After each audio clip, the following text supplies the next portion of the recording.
My face from lunch. Welcome back. It's day 20. Lunch was fast for me today. We had lots to do over lunch break.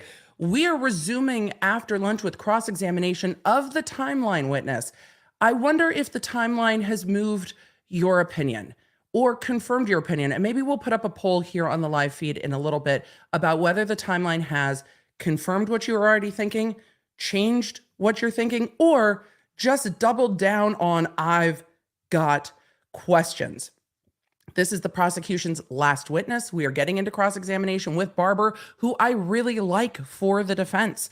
Court is not back yet. We've got a lot to talk about. Everyone's got questions. I'll put up a poll in a few about that, but just today has been interesting. There's there's been new information here, but I think that OnStar data has changed this case.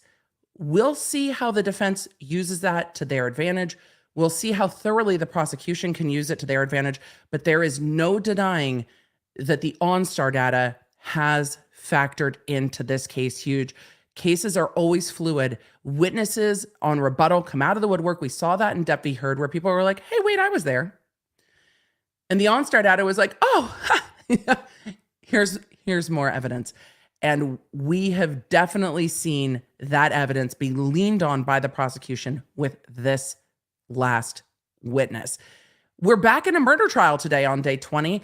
I think a lot of us are frustrated. Like, why didn't we get this timeline earlier? And I get it. We're going to talk about why we didn't get the timeline earlier, from my opinion, in just 1 second. Hey there, I'm Emily D. Baker, the internet's go-to legal analyst, breaking down the legal side of the pop culture and entertainment stories we can't stop talking about. I'm a big fan of the cursey words. I've been a licensed attorney for over 17 years, but this is not legal advice. This is where the law nerds unite to talk about facts, not.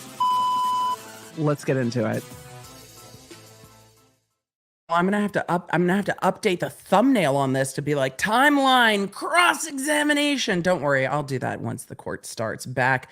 And I'll put up a poll in just a minute, but it's just wild stuff. Here's why I think the prosecution waited. I think they needed it to be fresher in the mind of the jury. I think it's a good thing they waited because the OnStar data absolutely changes their timeline a bit, or actually narrows in. It just solidifies their timeline a bit. And they needed all that foundation, all of it. But I wish we had gotten kind of a summary timeline as we were going. And I think they could have done a summary timeline as we were going, because we could have done what Creighton was starting to do here. Oh, so this is just seconds after that happened. Oh, this is seconds after that happened, and could ask witnesses that, and hasn't done that well throughout the case. So we spent 20 days, 19 days being like, well, when was this in relation to that? And when was this in relation to that? And we didn't really have it until now. So we'll see what the timeline has to say after cross-examination. Every cross-examination, the defense has made some points where I'm like, oh, that's a really good point for the defense. Well, almost every cross-examination. Some of them have been a bit wandering, but almost every cross-examination, the defense has regained some ground, and that's very interesting to me. So we will see. I think a lot of y'all, from just what I'm seeing on social media, very briefly, because again, lunch, I had some calls, but I'm seeing a lot of, well, I already thought this and this confirms what I thought, or I have a lot of questions. I don't know if they've proven it to me. When the prosecution rests their case after this witness, is what we anticipate, the defense will make a motion for judgment, judgment on the evidence. They might call it a motion to dismiss. I forget what they call it in South Carolina, but essentially a motion for judgment notwithstanding a verdict, like the jury could never have found guilt based on what's been presented. The defense knows that's going to fail.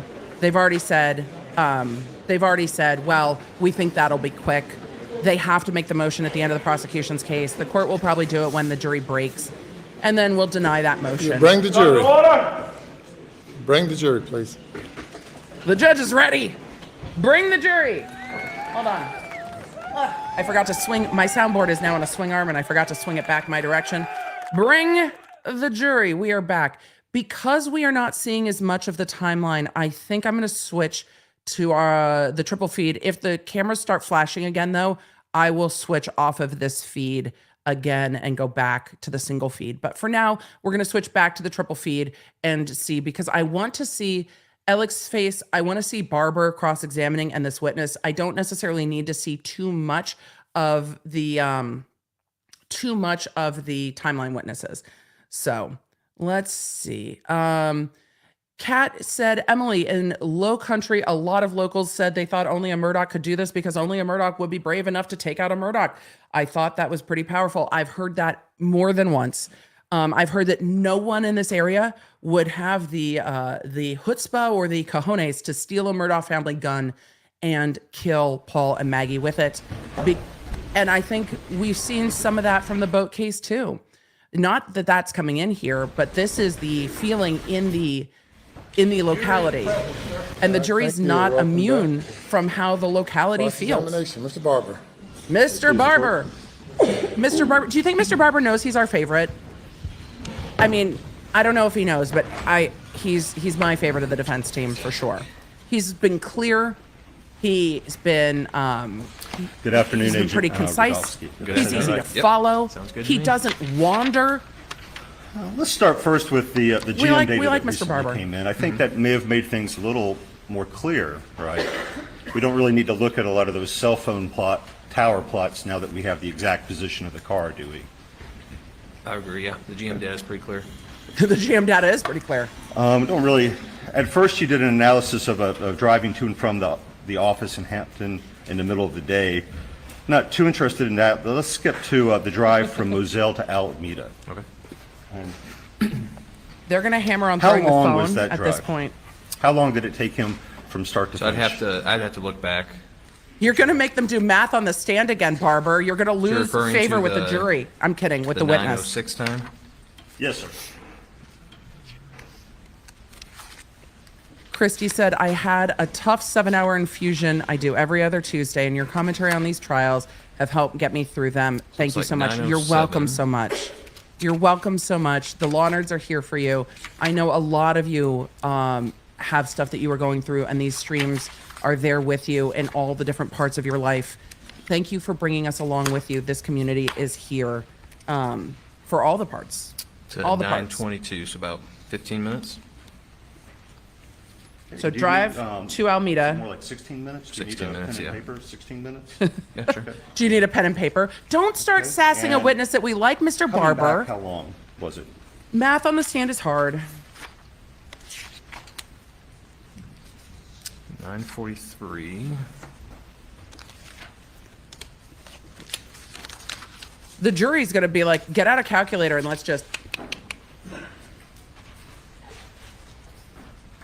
If somebody asked me to do About 18 minutes, math on the stand, I might 18 barf. minutes? Okay. So the drive home took 2 minutes longer. approximately. So the drive back from Alameda took 2 minutes longer than the So the drive to top speed Alameda. and the way back we saw was a little faster, but it actually took a little longer to make the return trip. Is that accurate? That's correct. Is that because he stopped for a minute by the train tracks? I don't know if that helps you. And you're The referring top to the speed was same faster. drive to Alameda and back. Exactly, yes. Okay. The top Are you speed's aware faster that, on the way home, but it took him 2 Senior minutes Special longer. Agent David Owen did a test drive from Alameda to Moselle on January 3rd of this year? That's correct. I was in the passenger seat of that. And how long did that take? I would have to see the data. I don't remember. You don't have that? You don't know if it was 17 minutes and 35 seconds?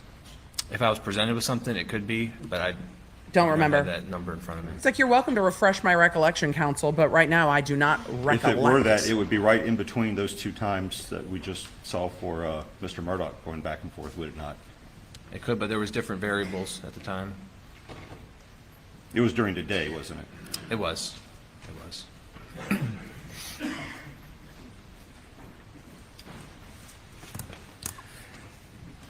So on this way back, there's that little 80-mile-an-hour spurt.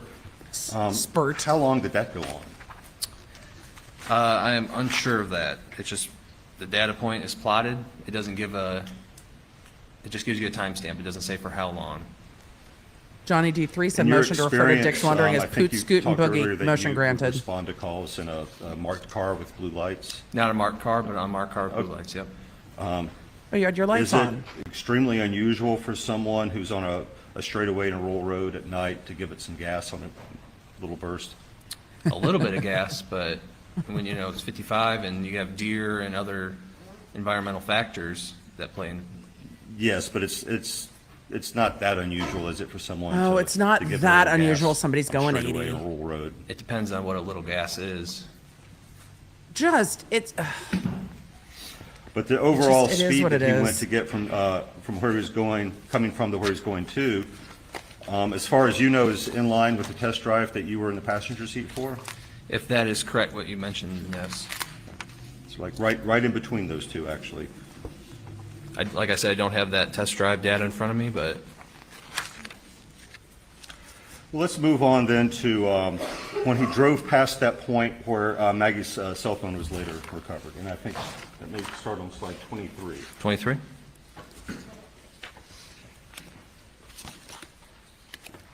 Susan asked, what would this have been like if Actually, Alec you was go back arrogant one enough to slide. go pro se? It would have been very interesting. Right. I can definitely turn the court volume So we're on up. slide 22, sorry. 22? It's not peaking too much today. Okay, So he's going 37.2 miles an hour here? that's correct. And next slide. Now he's still approaching it at 42, so he's accelerating gently. Is that fair? That's correct. Next slide. Looks like he is just past it, going slightly faster than he was on the previous slide. Is that correct? That's correct. Next slide. I'm going to switch between the two He's while we're looking continuing at to- slides. Now, he's a good bit down the road there at 45, but is it fair to say he's continuing a fairly gentle acceleration? I would say so, yes. So what we saw as he passed it, he did not slow down and speed up as he went past that point. He continued his same gentle acceleration. Per the data, yes. And we won't go through it, but if we went down later to when it goes down to the bottom of the screen, it would show that he slowed down slightly corresponding when he sent that text, go to see him, be right back. Is that accurate? I believe so, yes. Okay. We'll be done with that. I'm going to we're now done just with that. skip All right. with this data all the way to when he approaches the kennel coming from the house right before he calls 911. Okay.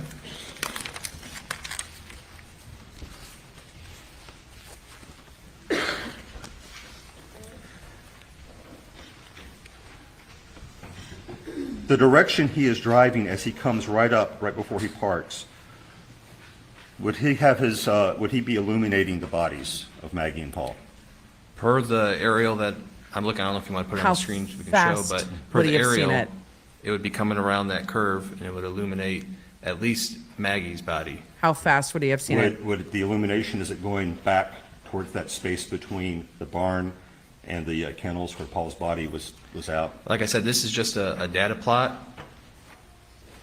But you could determine that, could you not, from just the last 2 points, because that would show you the direction that the vehicle is pointed. It doesn't say the vehicle pointed that direction, it just says that's But where if the it moved vehicle's from at. point A to point B, being a car. It's it would have fair. to be Yeah, in but that where it direction.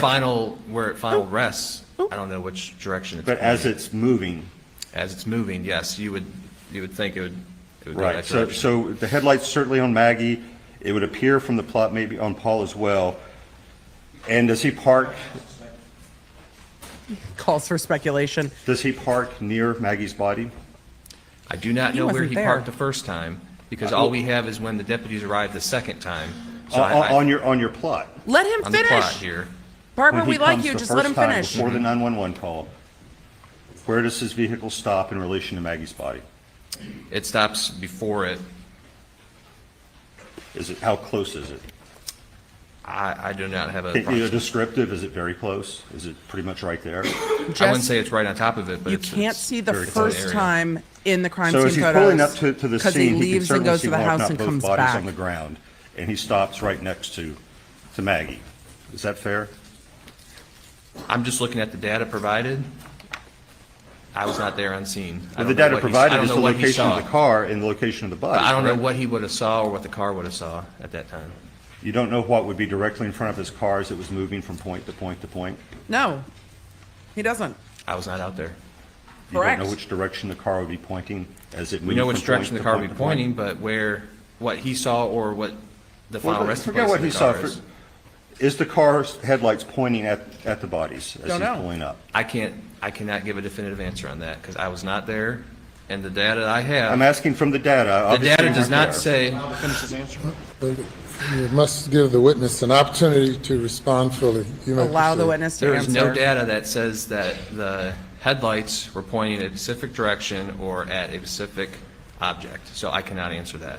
When It's you say there's speculative. no That's for data saying the argument. headlights are pointing in a specific direction, That's for argument. were they not pointed along the line that would connect the last 2 data points before the car stops and goes in the park? For the drive, but it does not show, I mean, it could be at an angle. It's such a little, it's a little dot, but does not show a vehicle in exact position of it, so I cannot answer that. Right, and we're not talking about the dot, we're talking about a line connecting 2 dots. Okay, but And you a were car asking about moving the along dot. that line. Could be going the backwards. headlines would be pointed down the line, He can't correct? say that. And he's not going to say that. Objection's overruled. That's for argument. And Barbara can Ask the argue question it. again. We're talking not about a point, but about a line, and a car moving down a line. this is for argument. As it moves down that line between 2 points, would its headlights not be pointed in the same direction down that line? I would assume. Common sense. So- The jury's allowed to use common sense, but Barbara can argue He that to the jury arrives that it's at common the scene, sense gets out. that it goes this way. But he could have Presumably, backed he up goes if he in the knows it's park. there, so he can drive away And back to the then house when 20 911 seconds calls. later, first dials 911. Does he turn Is that around when 911 calls? We don't know. testimony? Yep. So pulling up on the scene, body's in his headlight, Remember, presumably knows something's horribly wrong. they're Gets trying out to prove 20 seconds doubt. to the first call to 911, is that correct? That's correct. Which was actually misdialed 9111, and he had to redial it a second time, which was at 18 seconds, correct? That's correct. So he had 20 seconds, and I think there's maybe an implication to perceive. that that's not enough time. Objection is sustained to the comment of counsel. Today's getting spicy. Everybody found their objections this morning. They got their objections in their cereal, and they're ready. They've left. Is this they've- timer set for 20 seconds? It is. Okay. Good When I say so, would you please press the start button? demonstrative. Okay. Good demonstrative, Barber. I like Yeah. it.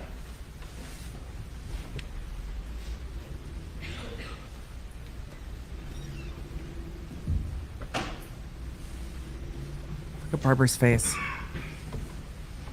He's letting the jury feel how long 20 seconds is.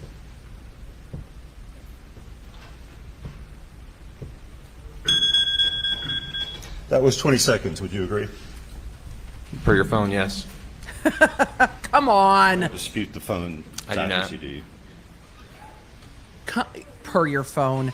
Just stop The it. person getting out of the car had seen the bodies already and already knew something is horribly wrong.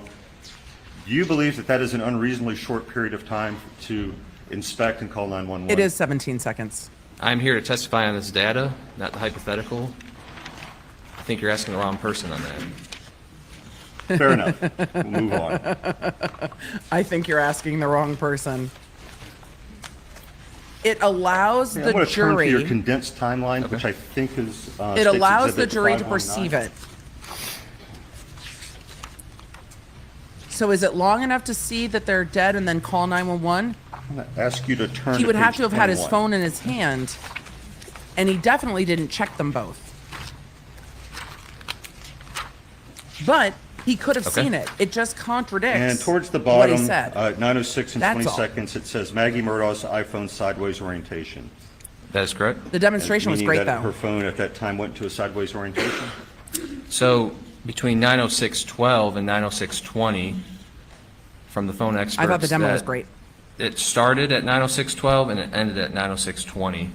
Okay. Those but at- two orientations.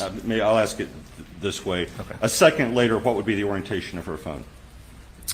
From, Letting the jury feel A second time from is what? always 20? a After great that, yes. demonstration At nine- if at time is a factor in your 9:06:21. case. I do not know.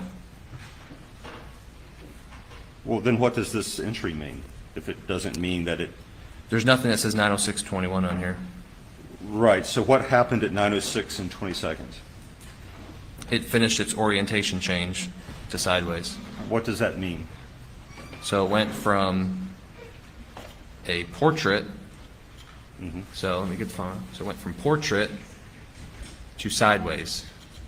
And until. In those, between the, Go ahead, sorry. between 9:06:12 and 9:06:20, is that is what it's showing. That's why we have the little purple on the right-hand side to show that it's connected. It's all one big sequence, per our phone experts that had previously testified. So it would remain in portrait until remain in the landscape orientation until the next change? I am unsure of that. I'm not a phone expert, so I am unsure of that. I was given this data, and this is how it was relayed to me, and this is how I have put it in this timeline. Okay. So if you were to go to page 19, please. Okay. And the very last entry there, Maggie Murdaugh's iPhone vertical orientation. Mm-hmm. What does that mean? So this was all given to me from different, data sources. So how I read this is that the phone has turned to a vertical orientation. This is checking So, him against the other expert. I guess. Has turned to a vertical orientation. And Because we have a sideways orientation, and then we have a vertical orientation. Okay.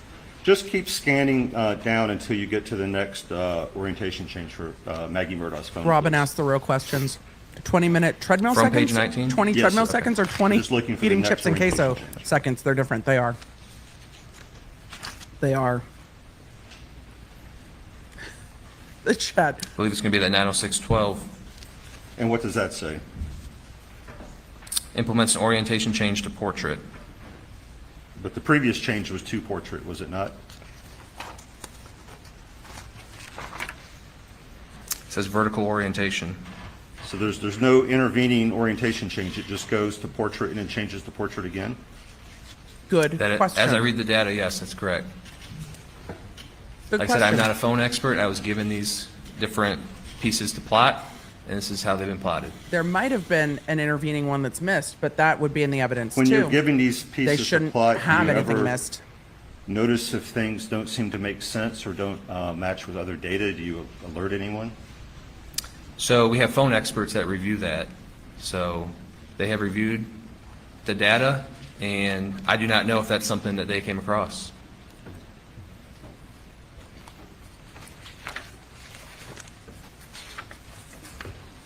And you can't tell me He's with like, that last... I'm just here to make the Can you maps, tell me this? sir. The last orientation change here on page 21, is that the last change on her phone until the extraction at the SLED lab? I would have to go through and double check. Would you like me to do that? You may. Okay.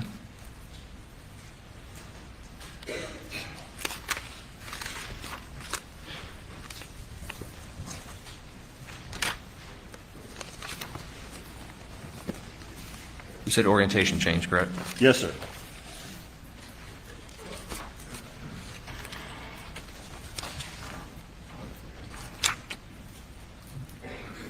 Picking the timeline apart by piece introduces and can introduce questions to the timeline. So that's why he's making him flip back and forth instead of going through it sequentially. That's the point of a cross-examination. I like Barber's style of cross-examination very much.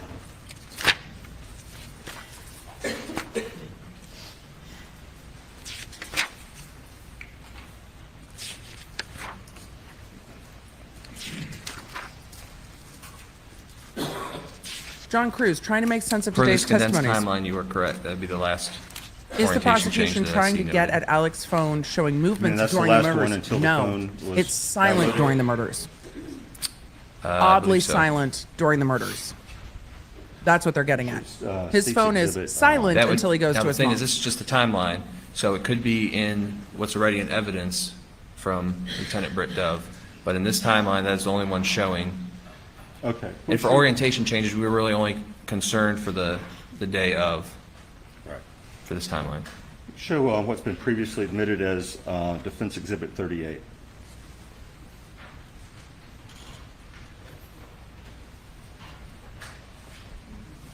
And go to the last page. Silent consistent with taking a nap? Yep.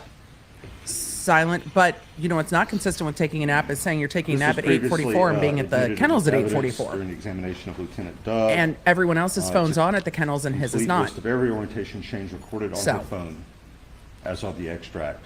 That's what they're going to argue. Is the last one listed, the very last one, the 906 orientation change?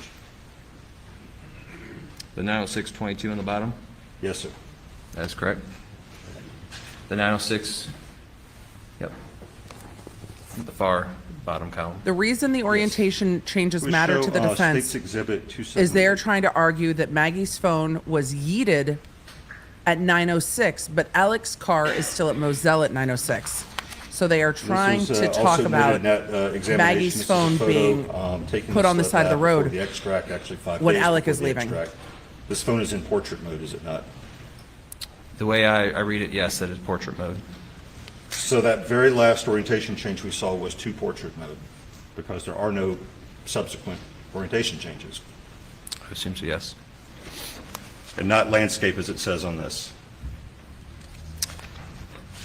The thing is, before this picture was taken, The you phone have was to off. remind yourself that, SLED got the phone, and then this photo was taken at a lab, Good line Yes. of questioning. so I don't know. I don't know what happened. People, it's been moving around, manipulated. I don't. But we just looked at a complete list of all the orientation changes, did we not?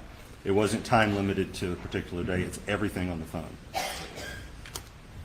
Like I said, I did not produce that document, so I'm going to have to go on your word on that. Let me ask this before we kind of move on from this. It's been stated a few times in testimony, and I think you did as well, that you don't get an orientation change recorded from the screen. So my screen is off.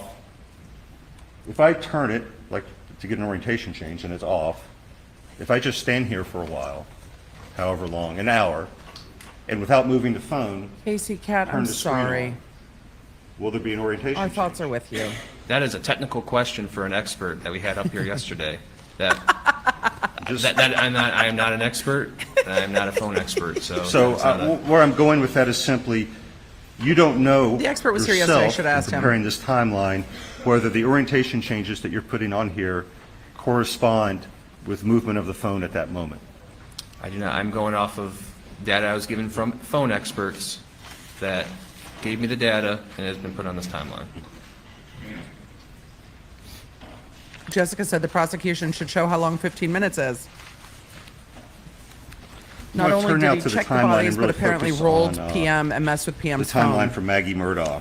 Yep. And I'm going to skip, and cleaned off his hands. kind of close to the time that we're, Are you still on the condensed or the full? I'm going to be on the condensed the entire Okay. time. I'm not going to refer to the other one.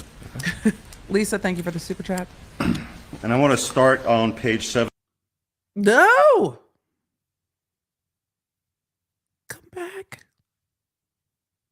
Feed, come back. All right. Going to the other feed. This is why we have two feeds. Because you never know. And I guess the actual reading of that would be on page 19 for your reference. We'll start there. On page 19, you said? Yes. Okay. You have some screen off on times here, but you didn't put every time the screen went on and off, did you? I do not recall. I'd have to look at what was given. And So congratulations you don't know on closing if on the a house. There were screen some of fireworks her this screen morning. went off at, The chat will tell you what fireworks and 8:49:28, came back on. at Everything 8:50. should be on this document. Okay. Did her screen go off at 8:49:28 and come back on at 8:53:08? I have a screen on at 8:49:20. And when did it go off? It's interesting that they're not showing I do not see it on here. they're not showing Well, let me The ask it this way. Do you know that whether the timeline to screen the went jury off at at this point. 8:49:28 and came back on at 8:53:08?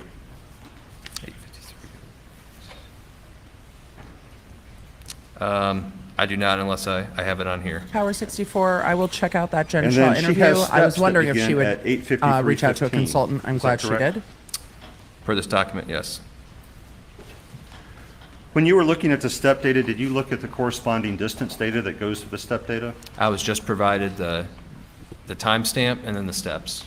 Are you aware that the phone in the same database keeps distance data with the step data? I have been made aware of that. But you have not looked at any of that distance data? Interesting. I wonder if they're going to say why not. I was told that it's not accurate, it's not reliable, the distance, so. That's what the expert said. I did not focus in on that. Antonio said, I think you So- mean pro se. Pro se and pro per can be used synonymously depending on jurisdiction.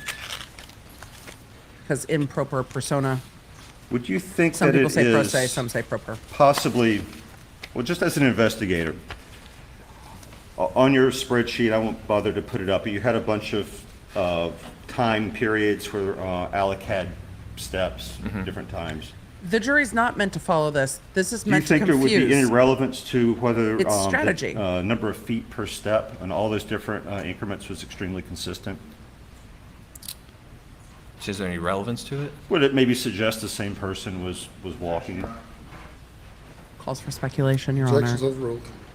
I would have to,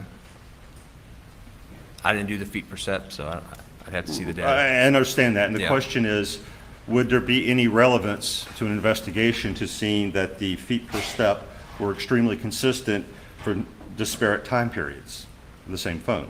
Like I said, this was just a tool that we used. It could be, He's not It the just was not expert. explored. The defense, with And if every this, witness, time period, 8:53 has asked people with whose Maggie job it is Murdaugh's not steps the questions. to 8:55:32, if the They didn't ask the experts that handled this data these questions.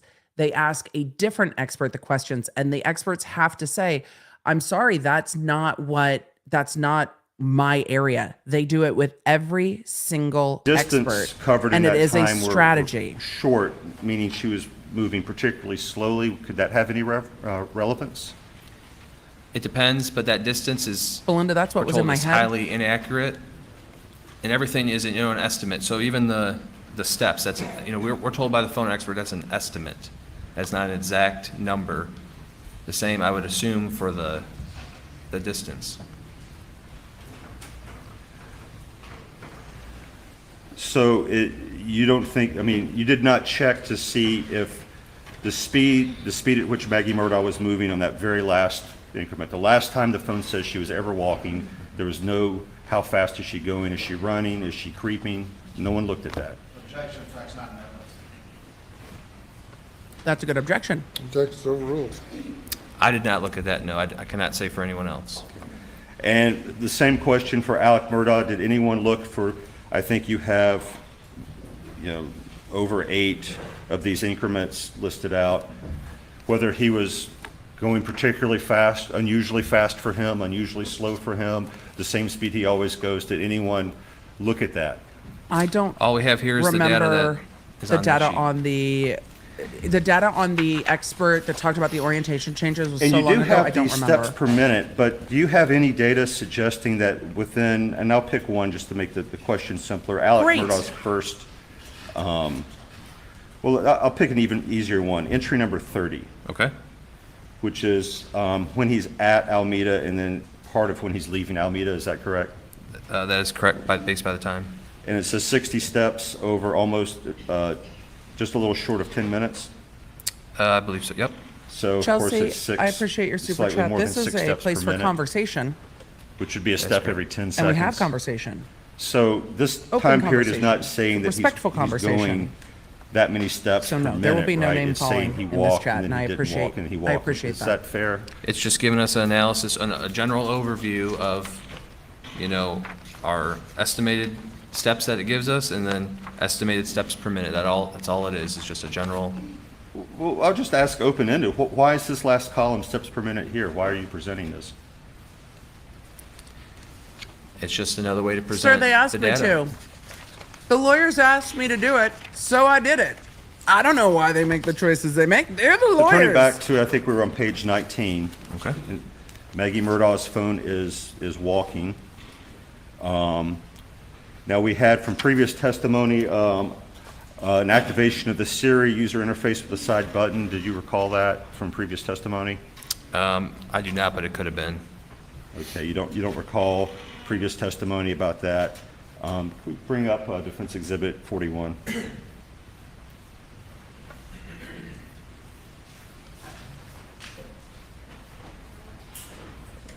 And there's a begin and end. It's all the same time there in the bottom couple rows. You can see 8:53:20.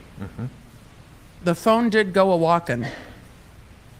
Somebody was I don't walking know if with this it. refreshes, or if you recall. But it did go perhaps walking. you know from experience that the Siri interface can be activated by squeezing They are and holding the right button questioning, on the phone. Do you know and they're that? fair. I They're believe so if questioning you have what it, data SLED to did do that. not look at. So the phone's walking, it's So they in can somebody's argue that hand. SLED ignored the data that didn't fit their Now, narrative. this It's a is something smart that's line of not in your questioning. timeline, but again, was It allows certainly them to argue, discussed with but it can be a little tiring to Lieutenant listen to, Dove. I get. Especially after lunch, the jury's 8:54:32, like, the screen "Ugh." comes on, and a couple seconds later, there's a camera access. Do you recall that? I do. Okay, and that's not on your timeline? And Is not. sometimes juries will sit back when they're tuned out. Sometimes they'll sit forward to look like Now, they're we had- engaged, and then they're like They came up in this. testimony with both experts. And they I just don't believe care anymore. You recall Lieutenant Dove said he had not, that it was possible to find out what caused that, but he had not himself looked to see. That's correct. And I believe investigator Grubb said he did not know why. Is that correct? I believe so. But it's knowable, according to the previous testimony, That's correct. but no one's checked to see. To my knowledge, no. And then after that, there's some orientation changes, and then finally, the screen goes off, I believe, for an more extended period of time at 8:55:36. Is that correct? That's correct. Now, after this period, there's nothing else that happens with her phone other than missed calls and texts, except that final orientation I think this witness change. is doing that fine. He got a little accurate? snappy, That is accurate. but he was getting cut off. I get a little snappy when I get interrupted too. And I talk a lot, so, you know, you can imagine. I think he's been fine. Now, He's does very that clear on fact what that we he aren't seeing didn't anything do. after 8:55:36? He doesn't know why he Does was that mean that she not was given the dead at information he was not given. 8:55:36? Like I said, this is just data that I Yep. plotted. I can't tell you if it means someone's dead or not, So the sir. answer is no? I don't It know does that not answer. mean that? I have to, I Could. have to go by the data here. Might and There's could. no activity. Mike could mean it. Right. You can take that however you want, but there's no activity. I mean, is it fair, and this isn't trying to be tricky, Warning. if use of the phone Warning. ceases as time goes on, it's more and more likely there's something amiss, right? The first second no assume one's so, using yeah. the phone is normal. I mean, someone might easily go, even Paul might go 5 minutes without using his phone, but as you keep going on, it gets a little more likely something's wrong, right? Is that fair? I would say so. Okay. But So you have it it's at not, 8:50 it's not an immediate thing that, well, the last, Witness be able to finish the answer he started? I apologize, Your Honor. I honestly Completeness. thought he had finished. Thank you, Barber. Good. He's like, I don't even know what you're saying anymore. I'm So- so fucking lost. It wouldn't be fair to say that if the last usage was at some particular second, that the person was dead that second, right? It would create an inference that would increase in strength over time that no one's using the phone, something's wrong, right? I can't answer that. I mean, I don't have the knowledge on that. I wasn't there, sir. The phone goes silent. Take it how you will, is what he said. And that's exactly what both lawyers are going to do. The defense will do something Do you different. recall in previous testimony that Special Agent Owen said with regard to Almeida and I think a blue raincoat, that it would take, in his estimation, 5 to 10 minutes to dispose of evidence already wrapped up? I'm going to from switch the- back so we can do see you recall Murdaugh. that? I do recall. All right, they're asking about how long it would take to dispose of a raincoat. So, and we know that Ah, Alex's phone is at the house, right, from 8. It got no. left at the house. Mouse, That's- release. It's not going anywhere since it was up the house with the I just want to see family. Alex's I face just now showed that it no stopped activity on flashing. it. Right. You can assume it is at the house. But it started Did he showing say the phone is activity walking? again He at did say the phone is walking. 9:02 and 18 seconds. Somebody's clearly That's when taking the it. steps start. That is correct. 283 steps. So We might get from that another witness. 8:55:36 But I doubt it. to 9:02 with a minute and some seconds to get up to the house, you would have like 5 minutes if it were him to do everything and get back to the house in his house to the phone. 5 minutes. I think you're missing that the phone was actually locked at 8:49 for Maggie's phone. Lori So the suggested all dressed 8:55:36 chips is in the just when peanut butter back light is sandwich. off, but her phone locks forever at 8:49. But it's moving around, right, at 8:53. You didn't look at the speed at which it's moving, but that could tell us something. There's a Siri activation. This is a very good point. Asking my question, Your Honor. What's the question? Yeah, what is the question? This is a very good point. Her phone Doesn't is go moving silent forever, around, is what he's starting saying. at 8:53, comma, there's a Siri activation near the start of that time, comma, and then there's a camera activation during this Good time. point. And some orientation changes, and then it goes off. Is that all correct? That's correct. Okay. Her phone continues And to you do don't know how things. fast the phone is moving during that period, but that is known, just no one has looked. Is that correct? So everything is estimation with the phone. It does not track your exact, speed or distance or steps. It's all estimated. So exact numbers is unknown. The video and audio are out of sync. So everything is estimation with There we the go. phone. It does not track your exact, speed or distance or steps. It's all estimated. They're going to argue he never looked. So exact numbers He never is looked. unknown.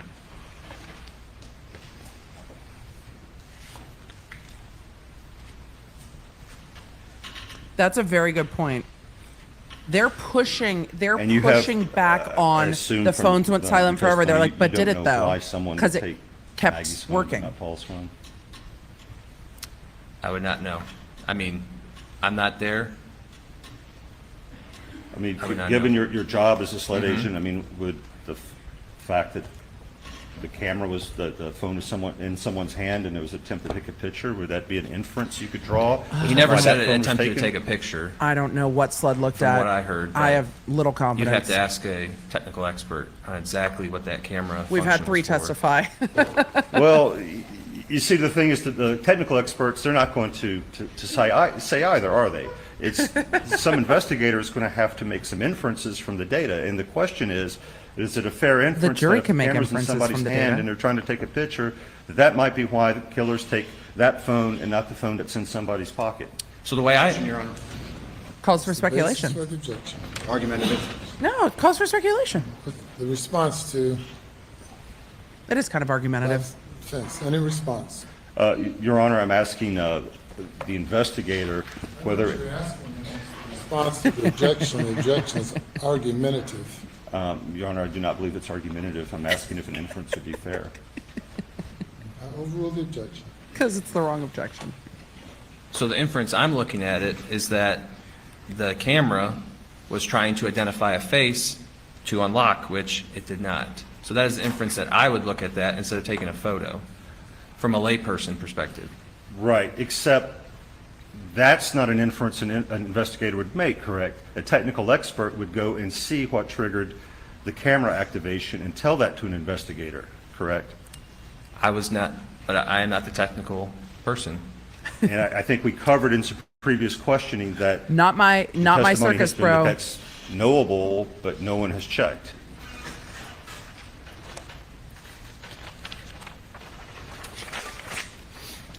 I'll kind of switch over to Paul. Okay. And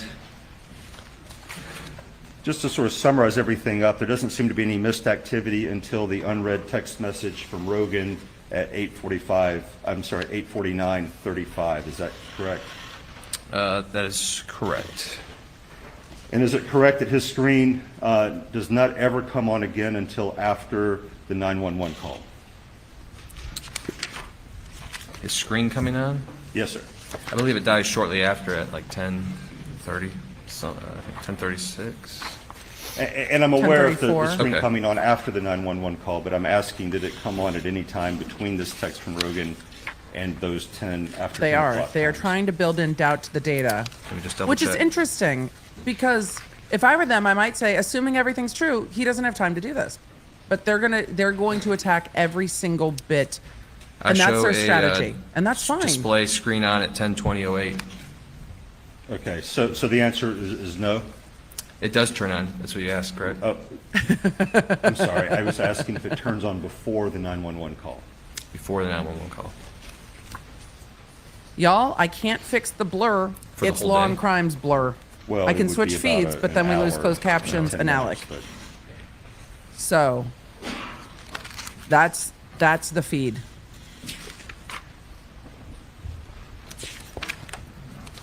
Siri went active randomly. I think Siri did go active randomly. It happens all the time. I'm not seeing a screen on before the 911 call. So if the court feed does And not that- look clear, That 9 to, So That is their incoming feed, not text me. messages or calls, if they were received, did not cause the screen to come on. that is correct. Is it possible, and I understand this may be a question for a technical person, but Then is don't it ask possible it. that that's because the battery was at 2%? I don't know. I would not know that answer. Did anyone ask, hey, why isn't the screen coming on these notifications? Unfortunately, I think it's hard to tell, with the experts, but that would be my assumption that it would be either low battery. Don't assume when you're Trying to when you're conserve the battery because you testifying. don't want the light takes so much power, so I The would- phone I would might assume that decide would be not the to do answer. it.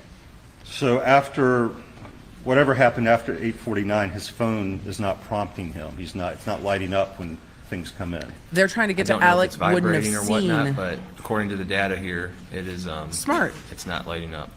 Smart. They're trying, I think, to get to Alec wouldn't have seen that Rogan Gibson was trying I to think get in touch with Paul, The so previous there's nothing testimony was sussy about that him calling whoever, Rogan Gibson. If Smart. anyone saw his lock Or screen. they're laying the ground for that. Before the phone went dead, after the 911 call, would have seen the yo text, is that correct? I believe so, yes. They would have also seen this 8:49 text, right? The 8:49, 35. 35. Or at least a notification that there were multiple texts, correct? Yeah, it I might have assume been so, part of that's low correct. power mode. And there were at least 4 incoming calls from Rogan between 9:10 and 10:08, is that correct? I'm going to go off of your account. 9:10 Sure, and counsel, 28 you're the one seconds, testifying, that's 9:42 fine. and 17 seconds. I think there's one at 9:57, Okay. one at 10:08. Correct. The one at 10:08, that would be during the 911 call, correct? That is correct. And that would be during the 911 call, before Alec Murdaugh leaves the scene to go up to the house and come back. Based on the data, that's correct.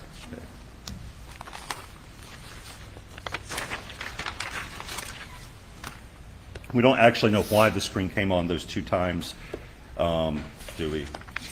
At He's like, I don't. 9:10 and 18. I was told the screen came on. I and wasn't then, told why. 9:00, sorry, 10, I just plopped the 18, thing. And then 10:20. Okay.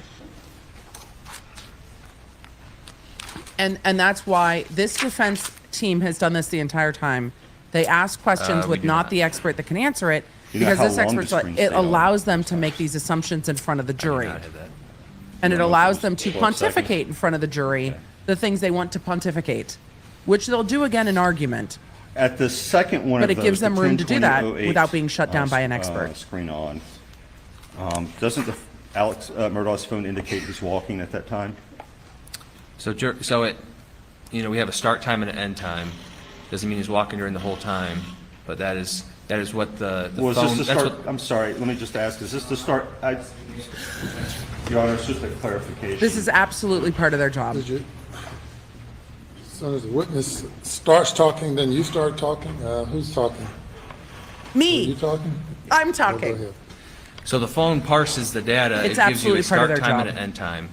Doesn't mean they're walking during that whole time. It just takes a start time and end time and gives you that data. Sure. So to say that someone's walking during the whole time would be, unreasonable. After the 911 call, was Rogan the first person Alex Murdaugh called? After the 911 call, Yes, sir. calls at 10:06:14. That you said Alex called? Yes, the first person he called after hanging up with 911. Was it Rogan? I have at Yeah, the 10:17:46. the captions are a thing. And that's These his brother, defense attorneys correct? are very clever. That's correct. Who was the second person he called? The iMessages, Randy, and then The caption's called Amber calls Heard, Randy Amber Murdaugh Hurt the again. entire And trial. then John Marvin. So John Marvin is another brother, correct? Yep. the at closed captions 10:19. are sassy. And then the third person he calls is Rogan, is that correct? At that time, yes. I'm going And to is answer that this at a about break. 2 minutes and 30 seconds after that first screen on time? That's correct. Okay. So not immediate, not the first person. I think you're referring to that question that was previously during the 911 call. This is all after the 911 call. Right.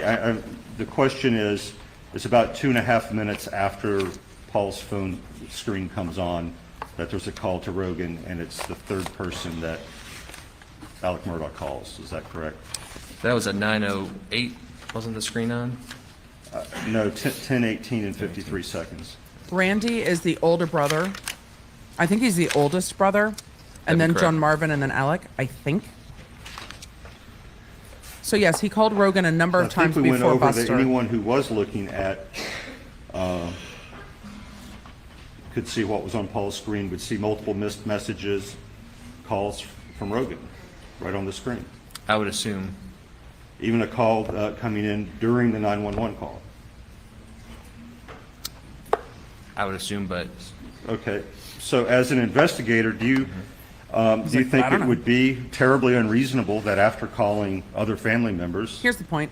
someone would call the person who is the best friend of the dead son, who had multiple missed messages and calls, and even a call coming in during the 911 call? Is calling that person to ask what happened, what's going on, is that, to you as an investigator, an unreasonable thing to do He wants to after ask, calling other is family that members? sus? I would, as an investigator, I think that would be very odd, given the scene and the whole situation, that you're on the phone constantly, yes. That you're standing there next to your dead son, his phone is ringing from Yep. someone, and you call that person after calling other people. Oh, Yes, would be because unreasonable. I am standing over my son and wife, and it's just witnessing that for the first time. I would think that would be, he's like, I've been to a lot of scenes, man. Seems have sus to someone on me. the phone constantly like that, right after, given the scene and the situation, yes, as an investigator, I would think that is very, It wouldn't be someone When trying to you find call out for speculation, what Barbara, happened. you're gonna get it. at that What do you moment, that would expect be the the cop last to thing that say? would probably come to He's a my cop. mind as an investigator, looking at the scene, is What trying to you- figure out what happened minutes after I discover it. He's like, I expect people to be losing their shit, not calling their son's best friend. You ask for the speculation, Barbara, you get the I'd be in speculation. a state of shock if that was me personally. And speaking of a state of shock, Oh, there was no question pending. I think you have Now the in sparring the timeline begins. later on, he reads some spam text message about, I think there's a picture of a woman in a Spam? bikini. You I wouldn't call it it a spam text message. It's from Michael Gunn. It's from who's one of his Gunny? A friends. group text. A group text, yeah. And then he Spam. Googles the name of a restaurant in Edisto Beach, is that correct? That is what comes up on his phone extraction. Doesn't he also call a videographer he hadn't spoken to in years? Can you give me a page number? to- What? Yes. It's interesting. Do you see him recharacterizing it to spam? That was great. Oh, I love the defense. I love seeing it. I love seeing the way they work. They're trying so hard. Gun is now spam. They went to the wedding, and it's Page spam. 42, Brian White.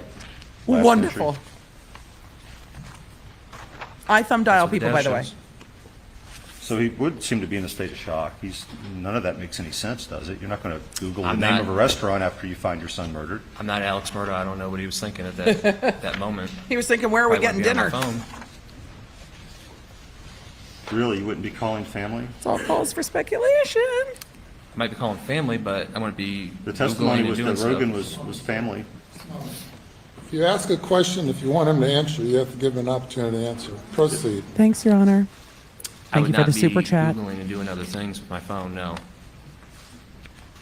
He was Googling You a don't- restaurant you think he was, in Edisto. Do you believe he was Googling a restaurant, or do you think he was fat fingering the phone because he was in shock? I have to go off of the data, and that's what the data shows.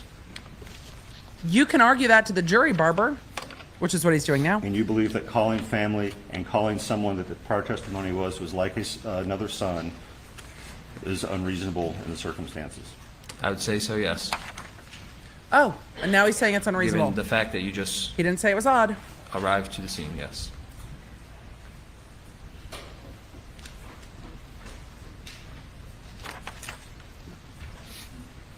They can argue to the jury that he was fat fingering the phone and not actually And had just Googling arrived back restaurants. to the scene, had actually been there at that point, 15, 20, 25 minutes, correct? That's correct. I'd be doing anything I could to help my loved ones. There's nothing you can do, though. There's nothing you can do. There's nothing he can do while waiting for law enforcement, to be fair to him. There's nothing he can do. He has seen the state of the scene. The scene is horrific. I mean, if he was playing Bejeweled, I don't know if I'd be critical of him. There's nothing for him to do except wait for law enforcement to arrive or put things away and clean up. I don't know. Kind of turning back to Maggie's phone. Her screen was on at 9:06 and 12 seconds, right? That last orientation change. Let me flip back to it. He's starting to get defensive with the defense, which is what this defense restaurant wants. Restaurant her screen defense was attorney on? wants to have Yes. happen. He wants to poke Yeah, her until phone the was witness locked, gets but, annoyed. Her screen, yeah, for the orientation from previous testimony, the screen had to be on for it to log the orientation changes. So there was some movement of the phone between 9:06 and 12 seconds and 9:06 and 20 seconds. That'd be my understanding given previous testimony. Correct. And Alex says he's scared and goes to get a gun. And But in why this didn't he go get the period, gun? 9:02 Well, he goes and gets the gun while he's 9:06 on the and phone with 47 law seconds. enforcement. So there's that. Alec Murdaugh is walking, I think, 283 steps in that. I was thinking about him Time period. Googling the restaurant. In that timestamp period, correct. Yeah. That was on me. But her phone is not. No one's walking with her phone, correct? The phone is not logging any kind of steps. I don't know if someone's walking with it, but it's not logging steps at that time. But at that time, Alec Murdaugh's phone is logging steps. His phone's logging from 9:02:18 to 9:06:47. I believe her last log was in the 8 o'clock, the 8:53 to 8:55. And at 9:06 and 14 or 15 seconds, Alec Murdaugh calls her phone, correct? That's correct. So he calls her phone while walking. Or in a period in which his steps are being recorded by the phone, to be specific. There's a begin time and an end time. He could have stopped walking a couple seconds, couple minutes into it. It doesn't give us that precise data from these phone distractions. And that time period that he stops walking is 9:06 and 47 seconds, correct? And the car, the Chevy Suburban, starts a second later after that, right? From the data, correct.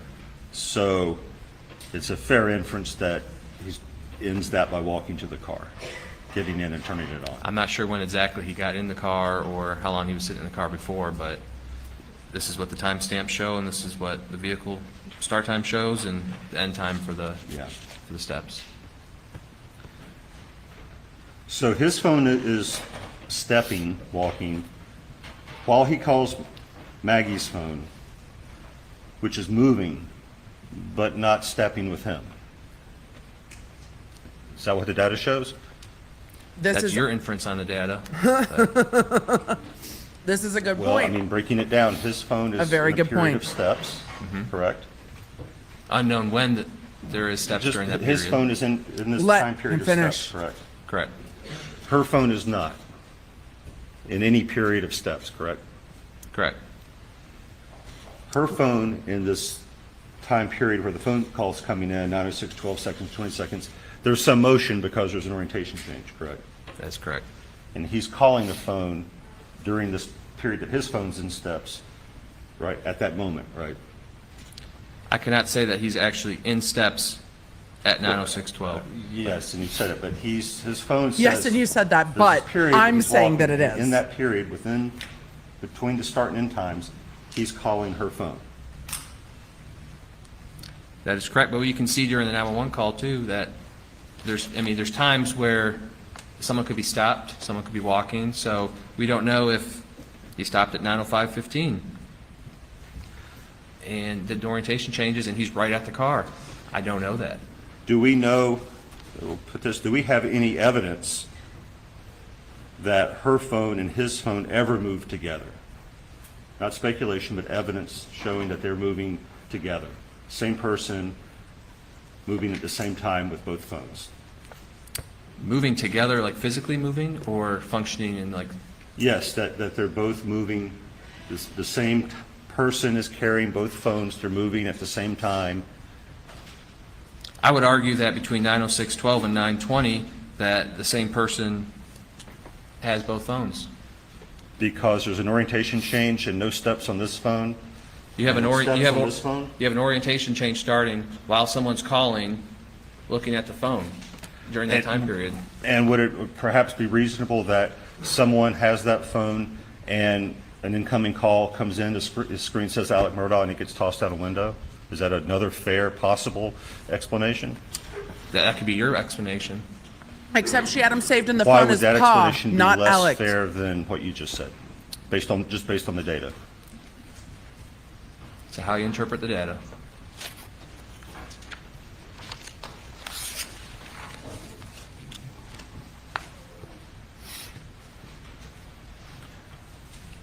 On the drive to Alameda and back, did Alec take any detours from the expected route?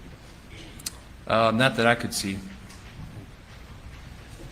The route matched up with his interviews. And in your timeline, we occasionally see these, I guess, infotainment systems coming on, but nothing else happening.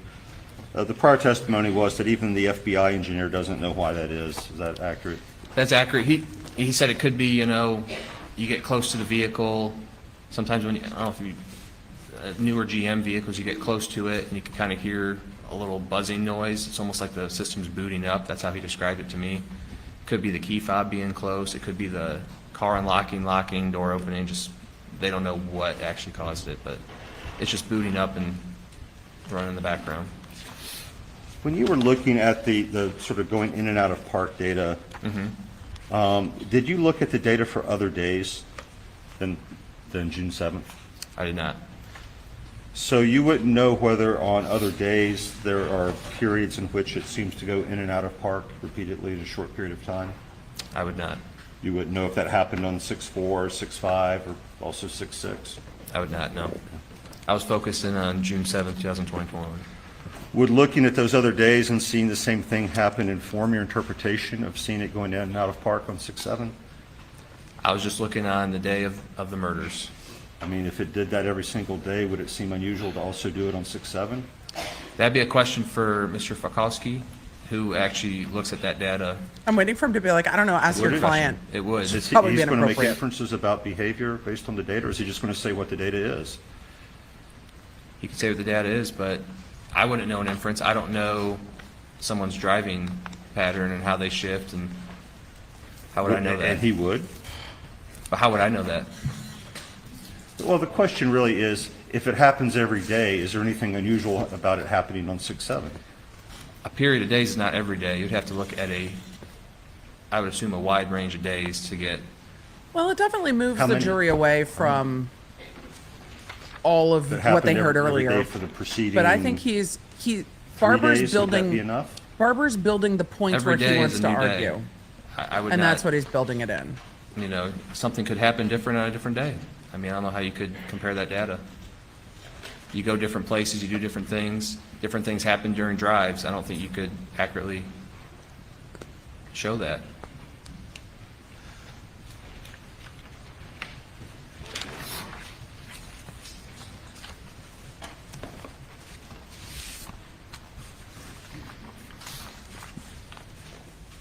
So they're just finding the little bits that they want to argue in closing from this witness and trying to make it seem that the witness could have looked at all this other stuff and didn't.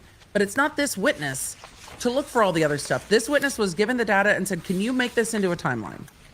And that's it. You showed sort of towards the end some text messages, and one of them seemed to make a reference regarding possible drug use. Do you remember that?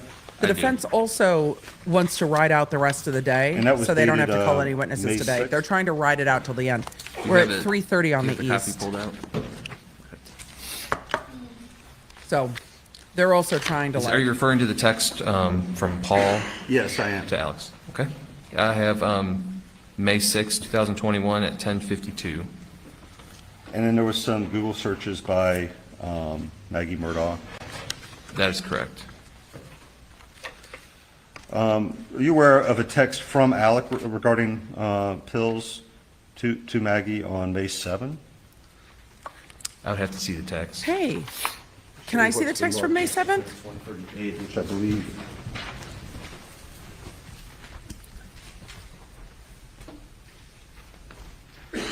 Yep. Wait, do we get to see it? I'm very sorry that I do this all to you. I love you. Yep. Was that from Alec? Question. No objection to the exhibit, Your Honor. No, I offer Westford North to finish 138 instead of Let's admit it. the Elma.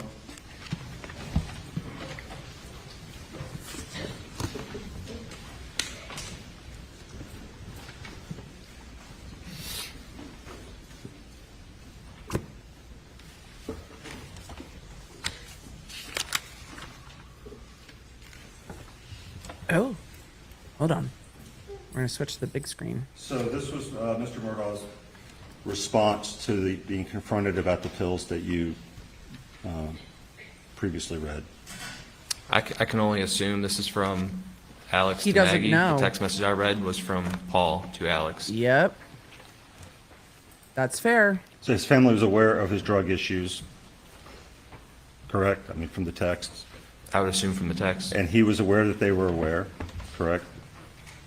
He's trying to hedge Correct. the And they prosecution's appear to be loving argument. and supporting. That calls Well, this for is Alex to Maggie. speculation. If you read other text messages, she never responds to this that day, from what I saw. Yep. So I don't know, unless you have what she sent back, or if you can't ask them, I don't know if they were loving and supporting of it. This is from Alex to Maggie.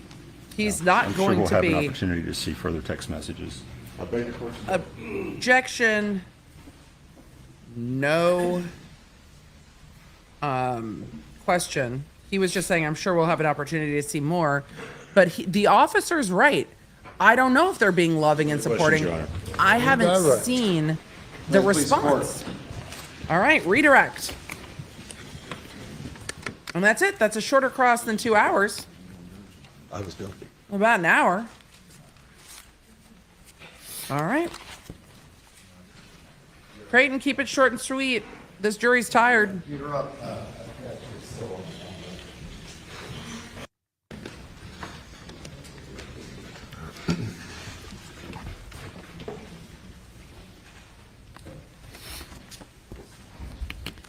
Y'all are asking, did he accomplish? Short break. It always takes so much longer when they take a break. But for our purposes, we get to chat, so that's okay. All right, let me kill the audio here. Or at least lower it so our ears don't get shattered. Did he accomplish anything? He raised some issues as to the timeline and said, well, can you tell how fast Maggie was going? Well, wouldn't you want to know? Was the car...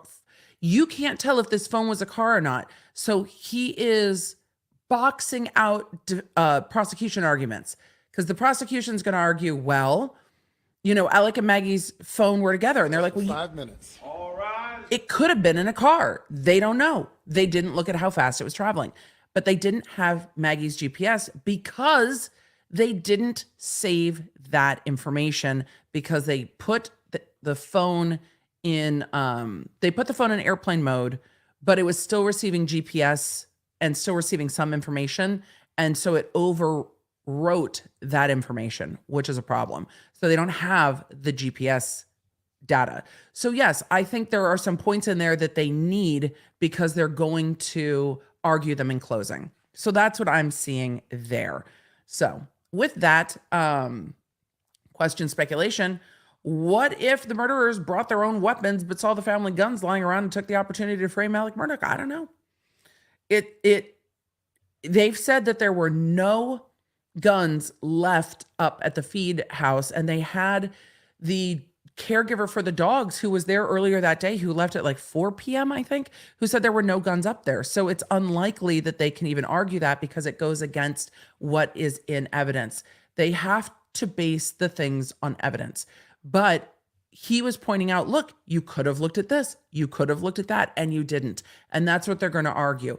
They didn't look at anything that didn't point to Alec Murdaugh, and they came to a flawed conclusion. That's the defense's argument with regard to that. And I think that's a lot of what they pointed out during that cross. And this attorney doesn't have a very flashy style. It's just a consistent build of a cross-examination. This, then this, then this, than this, but you could have looked at this and you didn't, but you could tell me this and you didn't. But isn't it reasonable to interpret it this way? Isn't it reasonable to interpret it that way?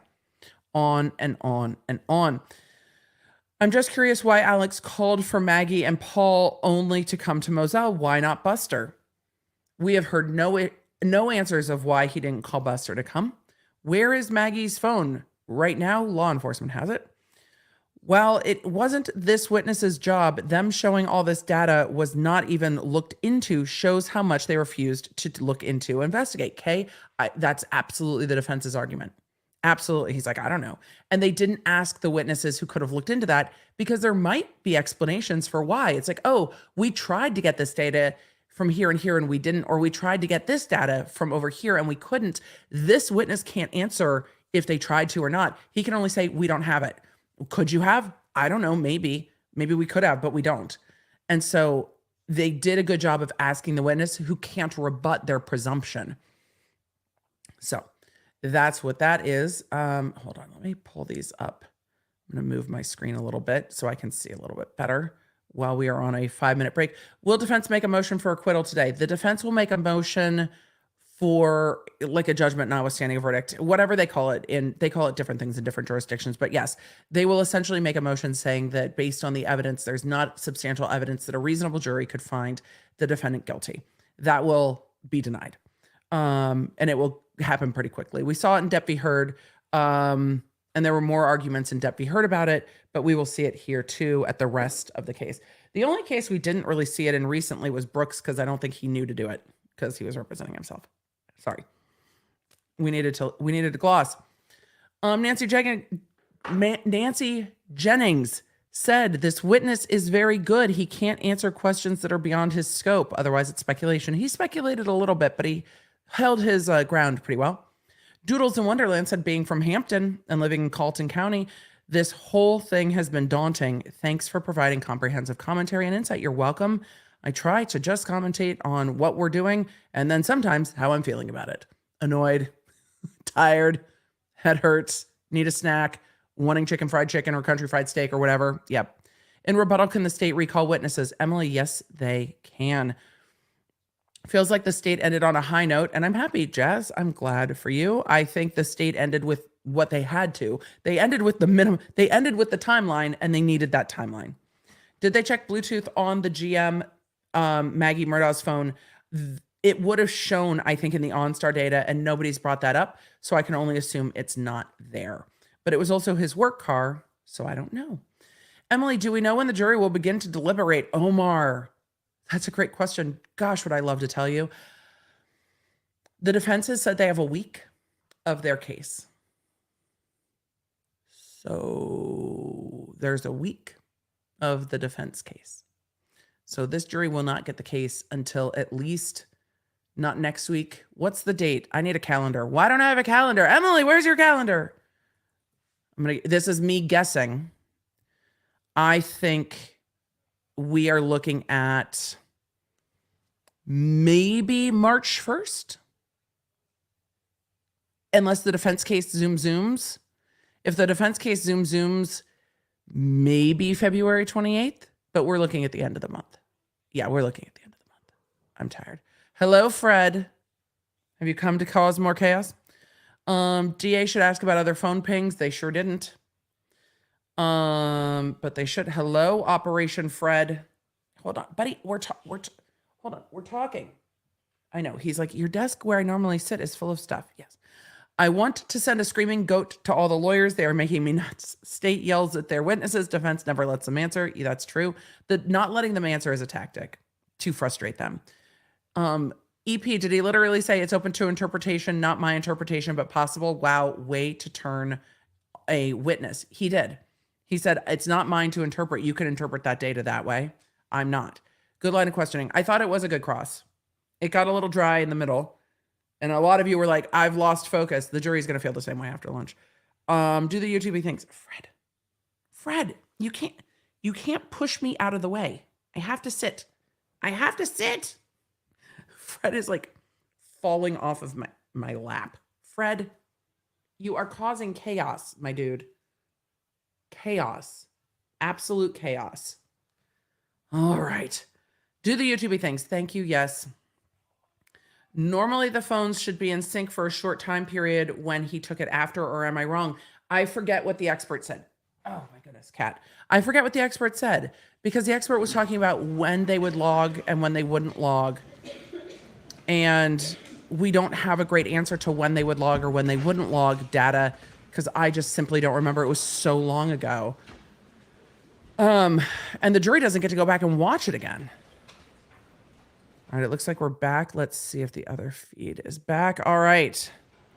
The feeds are back. I'm keeping the volume low so our ear holes don't get absolutely destroyed. Fred. He's messing around on the camera again. If you haven't seen Bring the jury. Fred's camera fuckery from earlier today, it's on my Instagram.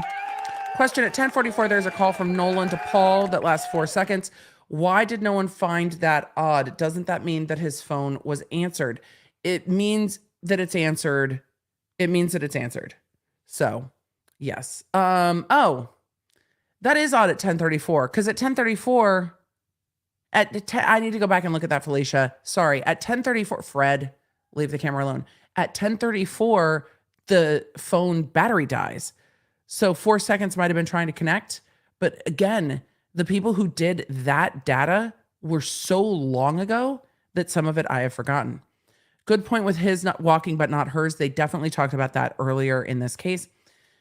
Emily, isn't that how you handle a hostile witness to get answers? I don't think this witness was hostile. But if you mean an opposing witness, yeah, you've got to pin them down. You do have to let them answer, and then you have to start narrowing down their answer. If he had to walk to get the gun, that means guns weren't at the kennels. He had to go and pick up the shotgun for his own protection. That's what he told 911. But I think earlier they were talking about whether the murder weapons might have been at the kennels. Bubba keeps touching the phone screen. We are not blaming Bubba.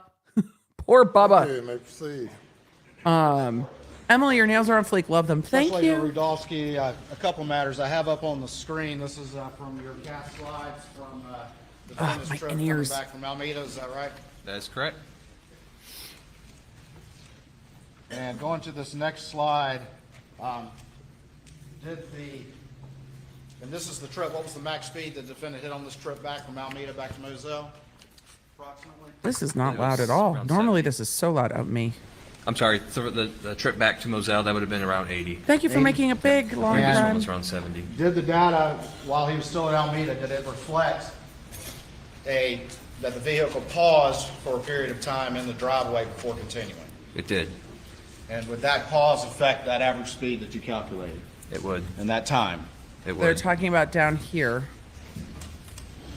The pause in the driveway across the train tracks, out of this line I of want to go sight to of Miss page Shelley. 22 of your condensed The state timeline. clearly thinks that's important. There is a picture of Fred on his Instagram, in Fred's Instagram stories today as well. So there are 2 different photos up on the gram. Okay. Instagram's got some new features I'm real excited about.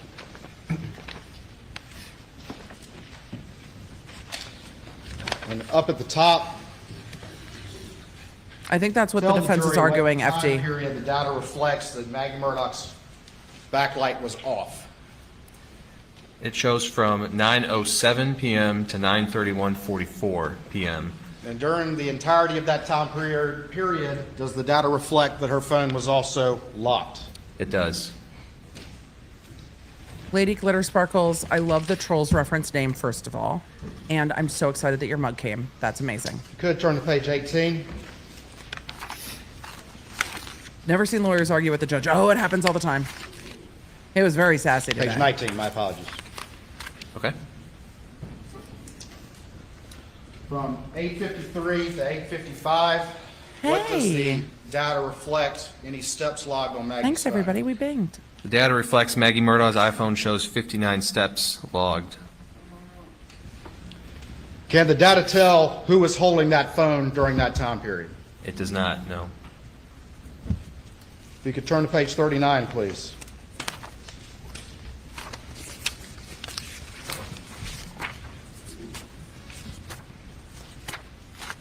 I have largely contemplated a floof cam. I haven't quite figured out how I want to do it yet. 10:20:08, what happens if anything But on yes, Paul's maybe. phone? Paul's iPhone, it shows display on, screen auto lock. Screen auto lock? That is correct. What is your understanding again of auto lock? My understanding of auto lock, so the phone is already locked, but it's just an automatic feature that when the screen turns on, it just auto locks. It just logs it as auto locks even though it's already locked.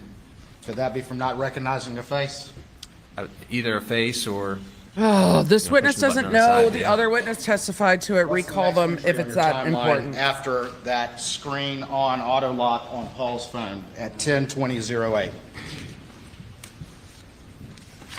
The very next entry at 10:21:25. Creighton, you also have to let them Alex calls answer. Rogan. So at 10:20:08, we have that screen on, an auto lock, and at 10:21:25, Alex calls Rogan Gibson. The motion will be outside the presence of the jury. In preparing this When the state timeline here today closes. for the jury and for this investigation, what was your specific job with that timeline? Specific job was just to take all the data that we collected throughout this whole investigation and put it in one concise document. Synthesize it together in one timeline. That is correct. Oh my From God. multiple sources. From multiple sources. Creighton, Provided to you by experts. That is correct. Thank you, Special Agent Rudofski. Anything further? redirect was just a repeat. It didn't really address cross all that much. Recross is where the defense has been keeping their spicy stuff. So the prosecution should just not redirect because the defense has been hiding their spicy in the recross. They need to argue outside the, or they need to object outside the scope a little bit more, but they haven't. I think there was some, a question was asked about peak speeds to and from Moselle. Did you look to see if he passed anyone on the way there or back? What do you mean past anyone? What? Like a vehicle? Yes, that his car passed another vehicle. How would you on know Tindal that? Road. I don't know how I'd be able to tell that with this data. So you don't know if a very fast peak speed was simply gunning it past another car? I do not. See? But at that late night hour, I would think that'd be with, you know, the area, not a lot of people out. I mean, that's just total speculation. You don't know if there's another car out Just there or like not. yours is total speculation that he passed someone. You don't That'd be know. correct. Yep, I do not know. You The don't know same if could be any said other about cars you, out there counsel. passed. You don't know if he was passing another car. You just don't know, do you? I do not, just like with your first question. And you also don't know Oh my why God. Paul's The same phone could be said about you, screen came representing on those Amber two Heard. times At 10:18 and 10:20, do you? I do not physically know. I'm sorry. Hold on. Second time that the phone came I laughed on too loud. was at Chat. that moment. Beg my indulgence. Just beg the chat's indulgence. Beg the chat's indulgence. We're doing that again. That was funny. That you passed someone. You don't That'd be know. correct. You don't know if there's another car out Just there or like not. yours is total. I do not. He's Very been fast watching. peak speed was simply gunning it past another car. I do not. But at that late night hour, I would think that'd be with, you know, the area, not a lot of people out. I mean, that's just total speculation. You don't know if there's another car out Just there or like not. yours is total speculation that Right. he passed someone. You don't That'd be know. correct. Yep, I do not know. Yeah. You don't know if there were any other cars out there to pass. You don't know if he was passing another car. You just don't know, do you? I do not, just like with your first question. Spicy Rudowski. And you also don't know why Phased Paul's phone barber, the screen came none. on those 2 times at 10:18 and 10:20, do you? I It do not physically know. it phased Barber none. That second time that the phone came on was at that moment, Alec was actually on the phone with John Marvin, correct? That was funny. At what time? I The liked that there was a second, chuckle time in that court. The phone came on, 10:20, and I believe it was 8 seconds. So at 10:20 and 8 seconds, that's when we have the display on. And at 10:21:25, Alex calls Rogan And Gibson. at 10, when the display comes on, at that very second, Alec Murdaugh was on the phone, his phone, with John Marvin, correct? If you do the math, I believe so, correct. And this was also during a period in which, according to his phone, he's walking around, though again, we don't know if he was walking that exact second. But it's during a period of steps, During a correct? period, correct. Walking around on the phone with John Marvin. No further questions, Your Honor. Let me step down. Is this taken arrest? Is this taken arrest? From the state. Your Honor, as discussed, we request a very brief recess for housekeeping matters. Ew. The judge is like, why? All right, the housekeeping matters are noted. Any further witnesses by the state? Not this time, Your Honor. State rests, but for housekeeping matters. The housekeeping matters, and then, yes, at that point, the state will formally rest. Yes, sir. Ladies and gentlemen, we'll have you go to the jury room for another break. Please not discuss the case. So the state rests, that was a quick break. What is the housekeeping about, you're all wondering? Here's what the housekeeping is about. Also, after 20 days, the state is rested.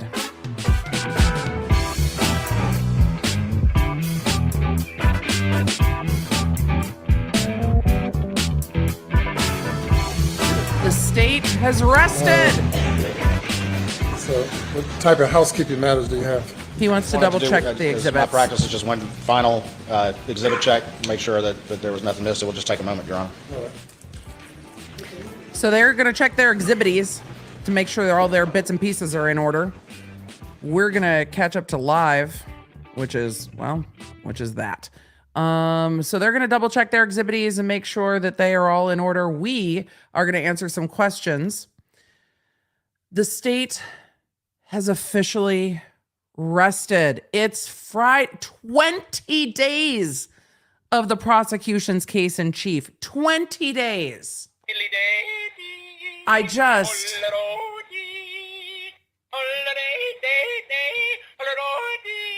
We're done. We've made it. Now we have another week of the defense case. This 3-week trial is going to end up being a 5-week plus trial unless the defense zooms through their witnesses, which I fucking doubt. They're going to make a meal out of it. They've already been here. The jury's already over time by a week. The defense is going to take their time. What does formally rest mean or informally rest? The state wanted to make sure they had entered all of their exhibits into evidence because if they miss something, it's hard to fix. With over 400 exhibits, they want to make sure they've admitted everything into evidence. It needs to be formally admitted into evidence. Some things might have been marked for evidence and not admitted, and that's a problem. They might have forgot something. So they are double checking their bits and pieces to make sure that all their exhibits are in, and then they are going to rest the defense. The reason he dismissed the jury, and he shouldn't have dismissed them for that 5-minute break earlier because he knew this was coming. But the reason that they're going to do that outside the presence of the jury, they're going to put in their exhibits. Then they're going to make their motion to dismiss. Then the judge is going to deny it because there's enough evidence to let this case go forward. Whether there's enough to find a guilty verdict or not, I think is up for debate. But the case is not done yet. I think the judge will deny it quickly. The defense expects it'll be denied too. They said it will be brief, but we'll get to see them argue, and that's always delightful. And then the defense will begin their case. It is 4:00 in the East, so maybe an hour. They were talking to Buster and John Marvin earlier. I don't know if those are the witnesses they will call. Maybe if the defense wants to call Buster and leave on an emotional note for the weekend, but the defense wants to finish their witness in an hour. They don't want to have a witness carried over until the following Tuesday. So evidence tending to prove the charge in the indictment. They didn't come back nearly fast enough. Hold on. Directed verdict. The So they're making their motion for directed verdict. court should consider only. Hold on. This did not come back nearly soon enough. All right, let's do that. The moving the camera away. As Your Honor knows, after the evidence is closed, if there's a failure of competent evidence I don't know tending where to prove the charge in the indictment, is Poot scooting. then the defendant is entitled to a directed verdict. The court should consider only the existence or non-existence of the evidence and not its weight. In this case, Your Honor, the evidence is exclusively circumstantial, and in State v. Dent, the South Carolina Court of Appeals in 2021 explained that the standard to be applied when the state relies upon circumstantial evidence is that all of the circumstances must be consistent with each other, and when taken together, point conclusively to the guilt of the accused That's the beyond standard. reasonable doubt. If their circumstances merely portray the defendant's behavior as suspicious, the proof has failed. And also another legal doctrine that we would point out is mere presence at the scene of a crime without more is insufficient to constitute guilt. The reason I say that legal doctrine, Your Honor, is at most what the state has proven and offered of proof is that the defendant was at the kennels at 8:44. He misstated that he was there, or he lied about he was being down there, and that raises a level of suspicion, and that they have concocted a cell phone timeline to come up with a time of death without any actual evidence of time of death. And there is no direct and frankly circumstantial evidence presented that the defendant shot and killed his wife Maggie or son Paul. As the evidence established, the murderer would have had blood and biological material on him or her. The murderer would have had blood on his or her clothing. The murderer would have murder weapons. The murderer or murderers would have evidence of disposing of murder weapons on property or vehicle. And there's no evidence that Alec Murdaugh had any of this. He had no blood from the brutal murder of his son Paul. He had no DNA from Paul on his clothing in an area where you would expect to find it if he had shot his son, which he did not. There's no GSR on his clothing or clothes that is inconsistent with Alec holding a shotgun for protection. The state has proven at most that he was at the kennels at 8:44 p.m. The state does not have proof of time of death. The state does only have proof of when the last time Paul and Maggie used their phones. Most importantly, and as I mentioned earlier, the law is clear, mere presence at the scene of a crime is insufficient to establish guilt. Although, to be equally clear, Alec Murdaugh was not at the scene of the crime at the time his wife and son were murdered, and there's no evidence that he was. And for that reason, we move for a directed verdict.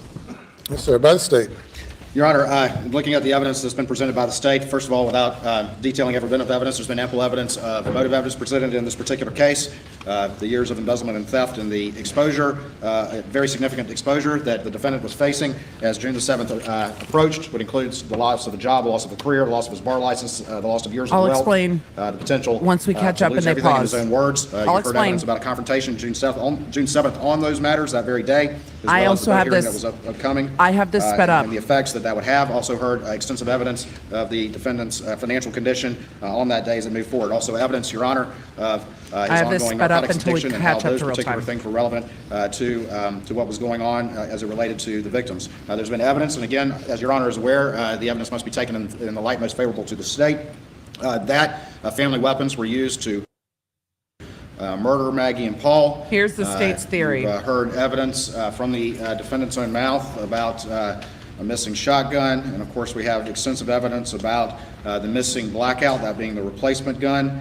Of course, you've heard evidence that the defendant claimed that was missing at Christmas time, but there was evidence from Will Loving that that gun was present and being used, including at the side of the house as late as turkey season, just a couple months prior to the murders.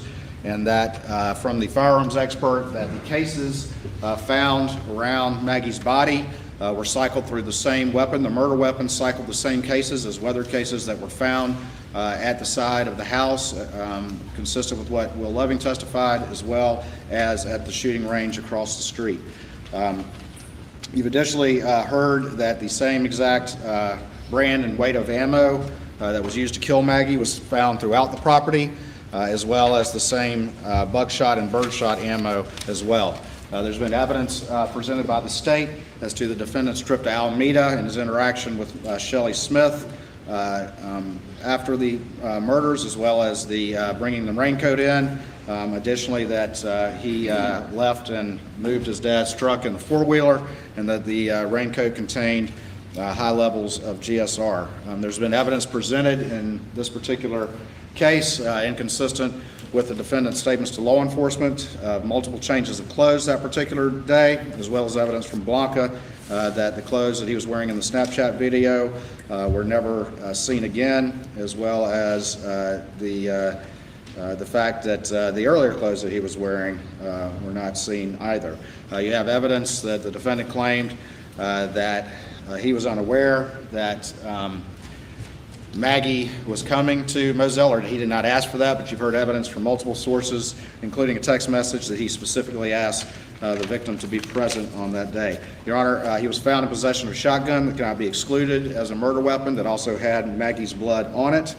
And then, of course, Your Honor, we have extensive phone and other digital evidence, and I don't need to reiterate the last witness, but that's been presented from multiple witnesses and multiple sources of a timeline. The defendant, of course, claimed that he was never at the scene, and the evidence shows, pursuant to the state's theory and reasonable inferences therefrom, that he was at the scene, contrary to what he told everyone who would listen.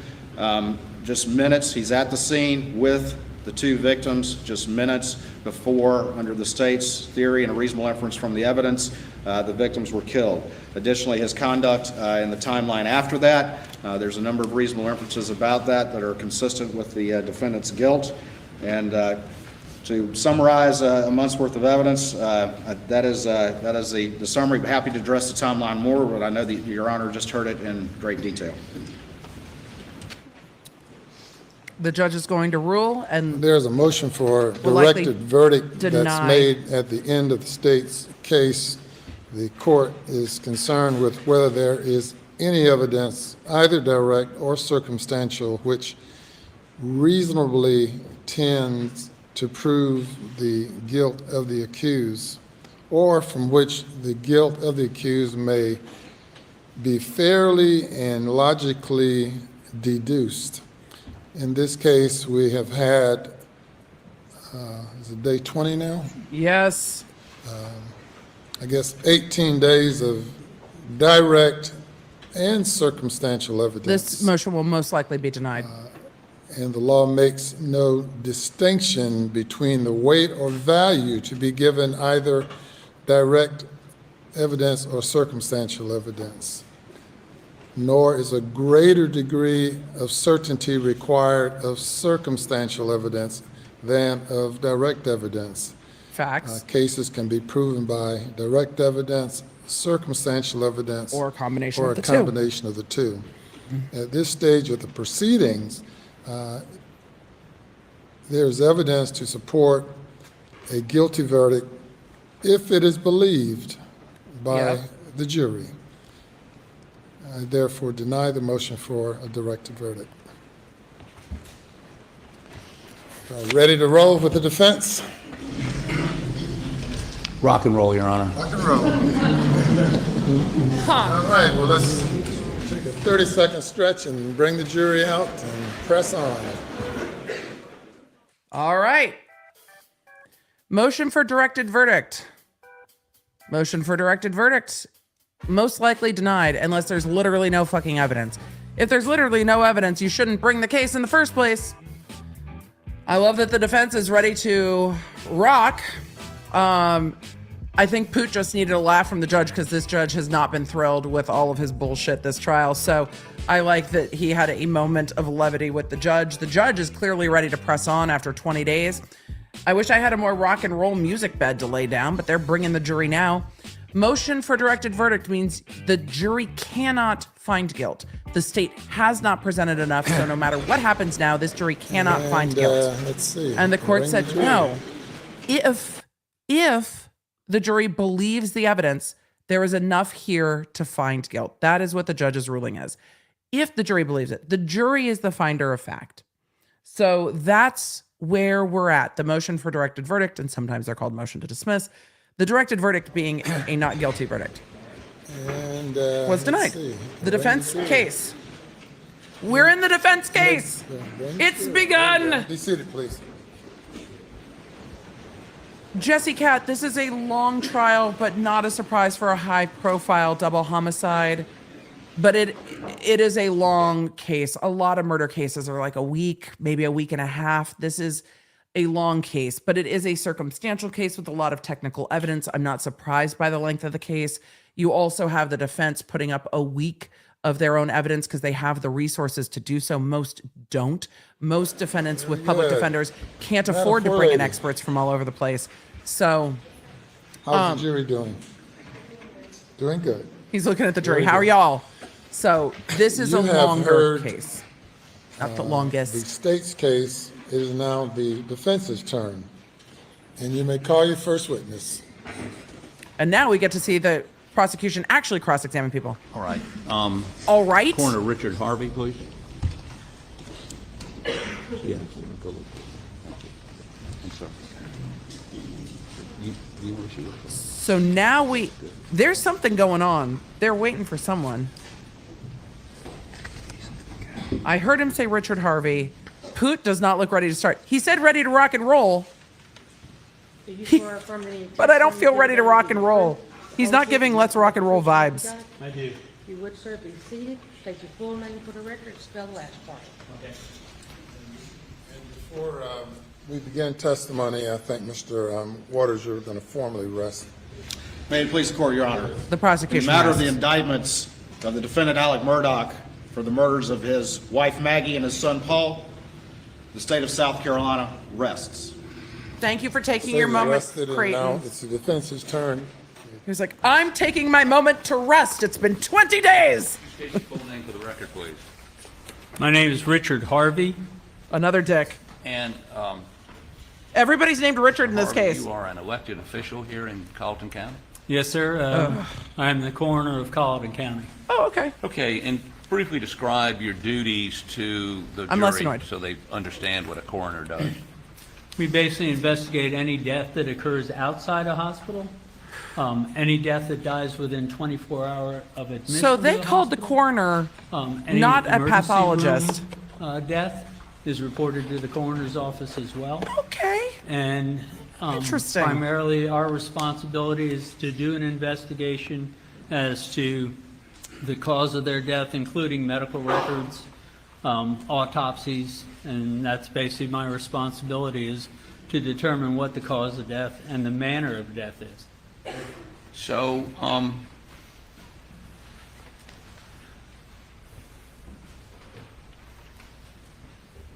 Is the stream buffering or is it Poot? Is you Poot don't have a buffering? medical degree, though. No, sir. Am I buffering? But I was one of the first medically trained coroners in the state of South Carolina. Okay. Not a How long medical have you been degree. coroner? This is my 30th year. 30th year. Please don't just repeat everything he says. So Poot. let me talk a little bit about in Okay. general. I gotta fix my in-ears. Well, no, let me just go ahead and cut to the chase here.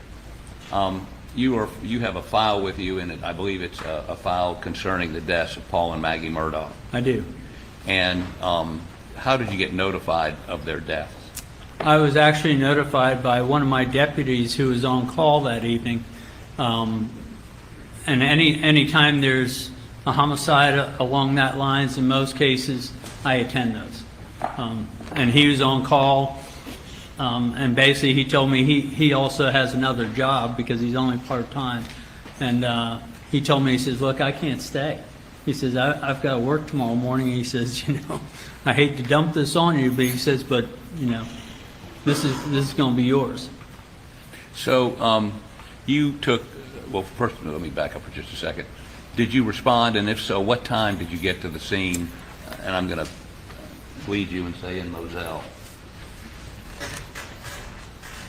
I was notified at 23:04, which is 11:04 in the evening. Okay. And I arrived on the scene, let me back up there. I arrived on the scene at 23:04. I was actually notified about 22:30 by my deputy who was on call. So 22:30 would be 10:30? Oh, boy. Yes, sir. So you got notified at 10:30, you got on the scene at, At 11:04. Are they were you going to by try to yourself? undercut the pathologist with this dude? okay, and I'm going to I have jump ahead a questions. little bit. Did you process this scene? Did you have somebody did you take photographs or something? Yes, sir, I did. So the photographs in your file Yes, are sir. your photographs? Yes, sir. Oh, my God. And Dick, in taking let those Dick photographs, did you, Why for are there instance, so go many into the feed Richards? room and take some photographs? Yes, I did. Okay. Richard! And had that crime scene been processed by SLED at that point? No, sir. Okay. Did you do anything to, and I'll be frank with you, there's some footprints that have been identified as law enforcement or perhaps your folks that were in the feed room, perhaps in blood, before SLED had finished processing. Are those your folks or SLED or who, do you know? I'm unaware of those. Is there a question? So when you took those photographs, did you take precautions to, how do you not disturb evidence? Is there a We've always question- kind of followed a pattern that we follow the same path in His and the same questioning path out. is Therefore, we exhausting. don't cross over into any possible assailants. Okay. And again, you're preserving evidence. It's a homicide, so this is your Correct. case, right? And you do that pursuant to state law. Yes, sir. And we've received your photographs. Thank you for those. And I think you gave them to SLED also, correct? Yes, sir.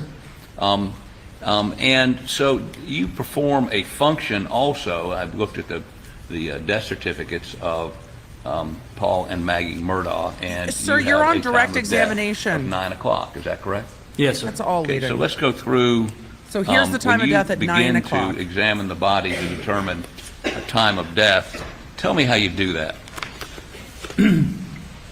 Well, initially There's that the time evening, of death. when I initially got there, I was told that SLED was coming, which I knew, depending no, on Dick where just SLED was testified to the coming time of from. death, not the coroner. It depends. It could be an hour, it could be 2 hours. It all depends on what part of the state and what group is actually coming to you. My initial processing was that I went and checked both bodies. And I simply put my hands in their armpits to determine how warm they are. This is one of the things we do sometimes to try and estimate a time of death. Is the body cold? What? Is the body warm? And one of the other things we check This for is is why what the they call prosecution called the Riger. pathologist. And Riger is basically when a person dies, the body goes through this process, and as it goes through this process, your joints start to stiffen up. And when I initially got there, that was all I did initially because I knew SLED was coming. So is it Riger or Rigger? I'm not sure how you pronounce it. I call it Riger. I call it Rigger, but so I'll. Most people call it Rigger. That's fine. I've never said Riger. Was there Rigger or Riger? There was not. Okay, so these folks had been dead less than a couple hours? 1 to 3 hours typically is what they say that Riger should start developing. Okay, and in terms of trying to estimate or get it a little bit closer than 1 to 3 hours, you took your hand, show me what you did, and you did it both to Paul Oh, and God. Yes. Oh, please don't stick your hands in Dick's armpits. Oh, no. Could you No! step down here, please? Sure. No. Please don't stick your hands. Is he going to do this? If he puts his hands in his own armpits, I'm going they to were fall laying over. on the ground, both of them, right? Yes, sir. And did you move them? No. Okay, so. They were covered with a sheet initially when I got there. Right, so let's have you stand Armpits. over Okay. here so the jury can see me. And you went up to Paul. I'm and dying, where I'm did you dying, put I'm your dying. hand? I have to think now which way Paul was laying. I'm not worried about Right, it, left or okay. right. Basically what I did is I lifted his arm up just a little bit here, and I stick my hand up into the armpit. And that's one of the central areas of your body without using the only other choice is a rectal thermometer. And in most cases, when you have that many people around, I'm not going to do that. Nope, agree. Utilize the rectal thermometer. So I stick my hands in their armpit, and like I say, I can get an idea, how warm they are. Okay, and you did the same thing to Maggie? I did the same thing Go to ahead, Maggie. Dick. But it's a warm night. Okay. On a happier note, Concluded. Nicole on Wheeler, your thank death you for the certificate, gifted 9 o'clock. subscriptions or That's gifted membership. strictly an estimation. That's a guess. It's a guess.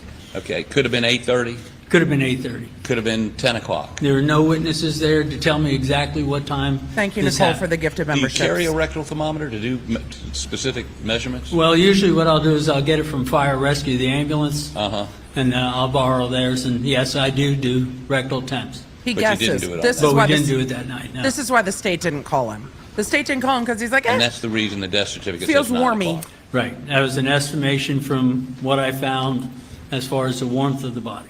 Okay. Beg the court's indulgence. But that estimation is pretty close to the state's timeline. That estimation's the state's timeline is that the time of death is 8:50. That's within 10 minutes of his guess, and he called it a guess on the stand. He just called it a guess on the stand.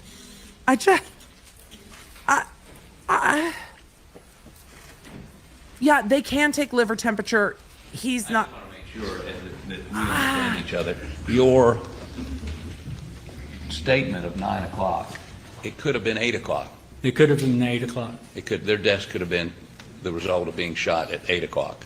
I basically looked at 2.5 hours from the time that the call came in to the time I actually got there. So they could have been shot at 10 o'clock. Could have been. or So any you time don't in know? Yes, sir. Cross-examination. So you don't know what time they died, Please answer any questions. correct? Thank you. Wait, who's that dude? By the state. Wait, do you have to be a white hair to cross this corner? Who is that? There's just new prosecutors? Mr. Harvey, This is all a guess, right? you did not use rectal Sit down. or any sort of thermometer on that night. No, sir. Who is this? And isn't it true that the best way to determine the actual time of death? Why are there new particularly characters? In a violent homicide, is to take the temperature? Yes, sir. Correct. Yes, sir. And the temperature decreases roughly at a rate of 1.5 degrees every hour, Right. correct? Correct. And it's also affected by the ambient temperature in the area. Correct. Yes, sir. Yet, as You I just understand stuck your your hands in their testimony, armpits. correct me if I'm wrong, you really do not have a general idea as to when that incident actually occurred, That's right. Yes, sir. That's You just true. guessed. because you didn't take the temperature, correct? Right. And thermometers are not always accurate either. So, and that's one thing that we've learned over the years. I mean, we do have, and actually we now have the, I can't think, ultraviolet light. Them newfangled the light that things. shoots for the forehead. Please just But say what them I've newfangled determined with things. that is that it's not necessarily accurate, is that I may shoot it at the forehead and it'll say 99 degrees, but if I shoot it in your ear, it might say 103. That's right. So, I mean, they're not necessarily accurate either. That's correct. And it's also impacted by body weight, correct? Absolutely, absolutely. Age, elderly Yes, sir. versus youth, Yes, correct? sir. And the weather. Yes, sir. correct? Yes, sir. If they were covered by a Yes, sir. sheet, that Which they would, were at that time when I initially got there. that could maintain something? Yes, sir. I If don't they know got if this is wet the Stephen through Smith rain, corner. I that don't could know. affect it? That could, yep, that could And definitely. you had help. rain at that time, didn't you? It had not rained hard at that point. Both Not of their, hard. both of their hairs were, heads of hair were dry. She was covered. And all those are factors which reflect what the actual rained, time she of was death covered. is. Yes, sir. Yet temperature is key. Yes, sir. And the only information you have is that the bodies were warm, Armpits. correct? Yes, sir. Based upon And your... Riger had not started. I'm going to start taking my kid's And that temperature usually with my begins to hands. occur within 1 to 3 hours. 1 to 3 Right. hours. So that's the time frame that I was looking at. Okay. And you walked around the area, got close to them at that particular time? Yes, Is sir. that correct? And you were walking in the scene, correct? Yes, sir. Okay. No further questions. Why didn't you just ask? So this is just a guess. You don't know. Go in. SLED showed up? I do have probably the times for that.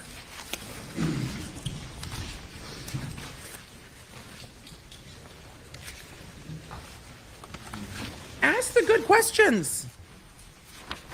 I hate the way he says rigor too. This is the defense's first witness. I see why the state called the pathologist and not the coroner. Could you imagine if the state had called this guy, what the defense cross-examination would be like? Because I can. So you really don't know, correct? Yes. Great. Bye. Oh no, they definitely didn't seek to have him qualified as an expert, chat. Very astute. I don't know why they called him. But they did. I did not see SLED on here, though. Let me perhaps ask another question. Okay. Was Colleton County already there? Yes, sir. Okay. Were there Colleton County detectives there? Yes, sir. They're, Okay. Did any of them talk to you about time of death? no, Did any of them ask you what your examination revealed? no, Did any of them ask you how you came to your decision of the time of death? no, sir. Can we be done? This is Anything further? Oh, God, no. Thank you, sir. You may step down. Why are there new players on the prosecution table Yes, 4 sir. weeks in? Shalane Tindal to the stand, please.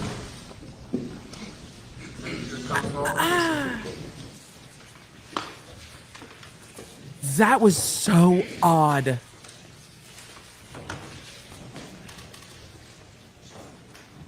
I'm gonna have to go look if that was the Stephen Smith coroner. I'm going to have to go look. The elected coroner, who's just like, we didn't take temperatures. It's a double homicide. It's, one of the most prominent families in town. But we're cool. There's no time of death. Swear from any testimony you give today will be the truth, the whole truth, and nothing but the truth to help you God. If you would please be seated. State your full name for the record. Spell your last name. Try to speak in that mic so they can hear you. Yes, ma'am. Defense witness number 2. I'm Shalane Tindal, SHALANETINDAL. Talked on the phone a couple times. Yes, sir. Shalane But we've never Tindal. met, have we? No, sir. Okay. I Dick. appreciate you being willing to come here on such short notice today. I know you've got other things to do. Dick. So, where do you work? I work for the Colleton Sheriff's Office as public information part-time, and then for my full-time position, I work for the nonprofit blood organization, The Blood Connection, as the divisional logistics coordinator and calendar specialist. Okay. My glasses, I'm sorry. So, back on June 7th and 8th of 2021. Was she the one who made the press release? What was your job back then with the I was solely the public information officer at the Sheriff's Office at that time. Colleton County Sheriff's Office? Yes, sir. Okay, I want to show you. Did you make the a press document release? And see if you can identify this. I think the easiest way to do that. Oh, chat. I just saw it and it left. Where'd it go? Apologize. Riger is Targaryen. Mika! Documents jumbled here. Riger is Targaryen. Rigor is stiffness. Yep. Chat is Seen this bang. document before? This is going to be about the press release, I think. The defense is real pressed about the press release. I'm aware of the Post and Courier publishing things of this nature, yes, but not strictly this document in Okay, if you question. go to the second page. Hey, the Post and Courier has entered the chat. Hello, Post and Courier. Now, does this, if you look halfway down the page, does that, there is a quoting here. Who wrote it? Was it Avery? Yes, sir. Is it accurate? This quote was actually coordinated between SLED and us at the time. We received multiple inquiries from the media, and per the sheriff's standard protocol, anytime SLED is in charge of a case or investigation, it's standard procedure to reach out to them and coordinate something with them. Okay, so the quote from you, this is on the morning, this is the Post and Courier on the morning of June 8th, and the quote contained by you in here, we'll get how that was put together, but is it accurate? The quote wasn't by me, it was a joint information from SLED and the sheriff's office. So your question's not accurate. Sheriff It's also Spokeswoman leading. Shalane Rhodes for further questions. So, but you were part of the release of this statement? Yes, it was a joint. Mhm. Okay. Your Honor, I'd like to offer this into evidence. What? We're offering in an unrelated article from the Post and Courier. This is going to be the no danger to the public quote released by law enforcement. Okay. Where are we? See, the Post and Courier said there was no danger to the public. There was a rush to judgment. Either a rush to judgment or they thought your family was being targeted, but okay.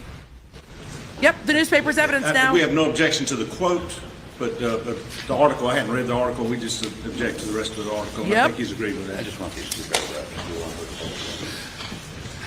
So this goes to rush to judgment, but it also can go to the family was being targeted, so no one else is in danger. You're not a Murdaugh. But whoop, there's the Post and Courier. No objection. Hopefully Avery will list if it was one of his articles over on the Twitters. Cause okay, No objection to what? To her quote that she gave and not the rest of the article, we're in agreement on that, if Your Honor is. Is that what you're offering? Yes, sir. I'm going to have her publish 2 paragraphs in this story. Thank you. Yes, sir. Okay. And for the record, Your Honor, this is a story in the Post and Courier on the morning of June 8th, which would be the morning after the murders. I mean, the thing's So pooted. what I'd like, ask the you to media. do is, it's Yeah, in TMC quotes, next. would you read this paragraph and this paragraph, publish it to the jury? Yes, he was This such a paragraph suspect that at they this didn't time, and then a actually paragraph execute right after search that. warrants. Okay? Let's take it. And would you slow down just a little bit for me? Yes, sir. Thank you. Did I read that At right? this time, there is no danger to the public. The sheriff's office said, if information is received that dictates otherwise, we will immediately notify the public. Sheriff Spokeswoman Shalane Lowe's referred questions regarding the incident to SLED and the Colleton County Coroner's Office. Wait, did she get married? A request for 911 audio recordings was denied due to the ongoing investigation. What? I'm sorry, she went further than I asked. That's okay. All right, now, so Did that Pooh just tell him statement that's okay? The prosecution's like, what the fuck is happening? was the public has nothing to worry about, right? That's what it states, yes, sir. Okay, now, This isn't an expert. This is the Colleton County let me ask you. Public Information Officer. The process for this something like this getting released. You said SLED was involved? Can you clarify exactly what you're asking? Okay, so this statement, at this time, there's no danger to the public, the sheriff's office said, you would be the spokesperson for the sheriff's office.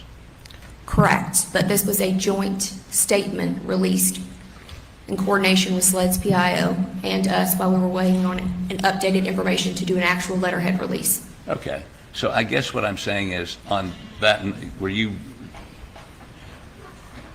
did you release, were you the one making this release, or was SLED making, I mean, when I say, I'm talking about It was a physically. joint How release. did the Post and Courier get this quote? SLED and I, PIO at the time, coordinated multiple times through numerous phone calls. There was also emails. This was discussed over the phone due to them being the acting agency on the case, but it did come from my email, but it was coordinated with SLED's PIO at the time. Okay, so SLED signed off on this statement. From what I understand from speaking with their PIO at the time. I mean, you consulted with their, now PIO stands for, Public Information Officer. Public Information Officer. okay. So I the knew that sheriff's one. department has a public information officer, you. Yes, sir. SLED has a public information officer named At the time, I believe it was Tommy Crosby. Tommy Crosby. Y'all talked and emailed On numerous occasions from the time of the incident on further. and decided this was the statement that should be made.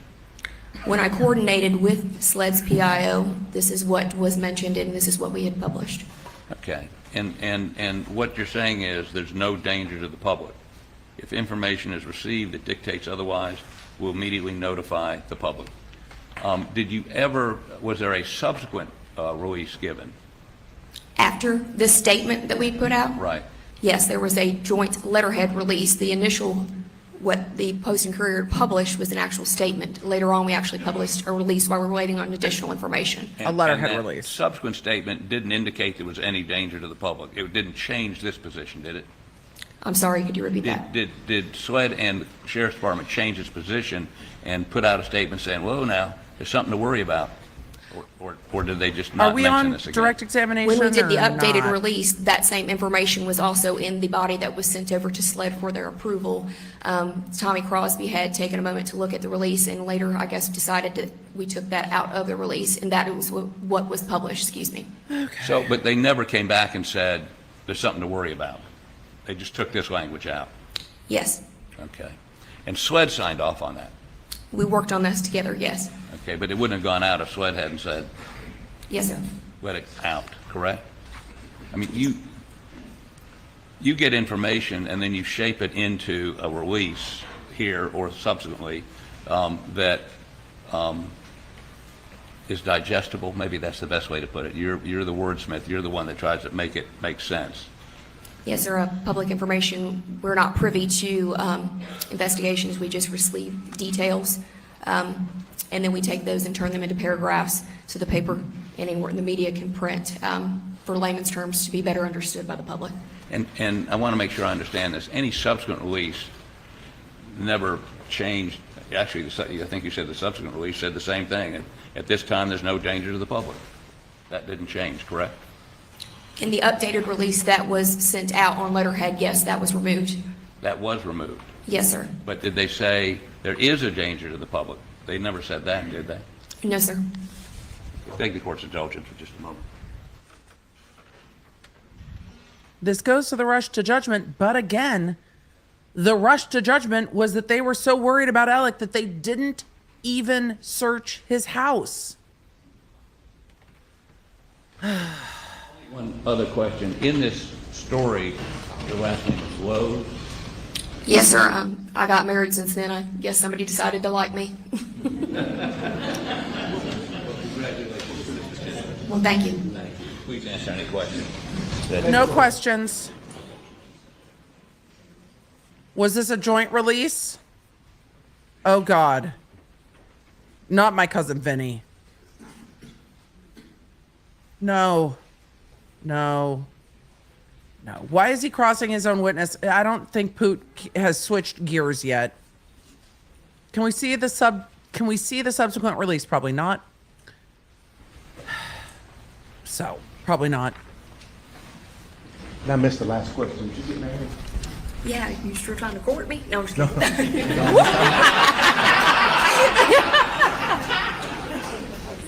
What is happening? I'm just kidding. I just couldn't hear. What was the date of the second? What world are we in right now? Mr. Harpoon, I honestly don't know. Am I talking into here? Yes, ma'am. The date of the second is the same date. I apologize, Your Honor. The date of the second. The initial letterhead release was Are released you on the same trying date to a few court hours me? after the initial statement. So the one he was asking about second was the same exact statement, word for word, that was released early? No, the second, what we initially put out at around, I think before 10 o'clock in the morning, we had received I like inquiries her very from much. Fitz News, It was just News so 4, funny. and I believe the Post and Courier. So the initial statement that I coordinated with SLED was what he was referring to afterwards, an updated letterhead release. As additional information became available to us, was coordinated with SLED that redacted that information. And I'm just going to show you, for this, is this the document you're talking about here? Oh, that's the letterhead release. I guess we will see the It's subsequent dated release. June 21st. Is that what you're talking about or not? No, that is not.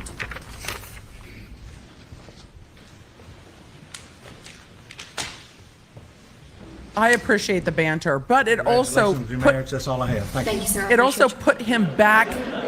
Anything further? It also put him back Did at the you witness think podium. that Mr. Metters was proposing to you a moment ago? I don't know. I'm just picking. No further questions. Thank you. Oh my God! Poot felt upstaged by Metters. Did you see that? Poot felt upstaged. Excuse me, do you think Mr. Metters was trying to propose to you just then? Poot couldn't even let Mr. Metters have a moment where everybody chuckled. Had to get Any in on additional it. witnesses today? Oh, Your Honor, as we Please, discussed, God, the let next us be done. witness would be extraordinarily lengthy. It's 4:30. I apologize to the jury and the court for not having somebody intermediate, but we just couldn't find anybody, not knowing when the state was going to rest. Thank you. Ladies and gentlemen, we will adjourn for the weekend. As you know, Monday is a holiday. We will not be here on Monday. We'll be back 9:30 Tuesday morning. I know it's a long holiday, but still do not discuss the case with anyone. And hope have a safe and happy holiday and a good weekend. And we'll see you all on Tuesday morning at 9:30. all right. Court is done for the day. We are into the beginning of the defense case. We are 2 witnesses in. We've had some sweet tea time. I saw it in the chat. They're like, we're having some sweet tea time. She definitely brought a palate cleanser at the end of a Friday. Mr. Metter's like, did you just say you got married? She's like, why are you trying to court me? I mean, it is just colloquies in this court like I've seen nowhere else before. And there are times when I am just befuddled and there are times when it is charming. But what was too funny was that she got... Today. Okay, we'll see everyone next week. All right. How you enjoying that 3-week case, Your Honor? Is that going well for you? 3 weeks.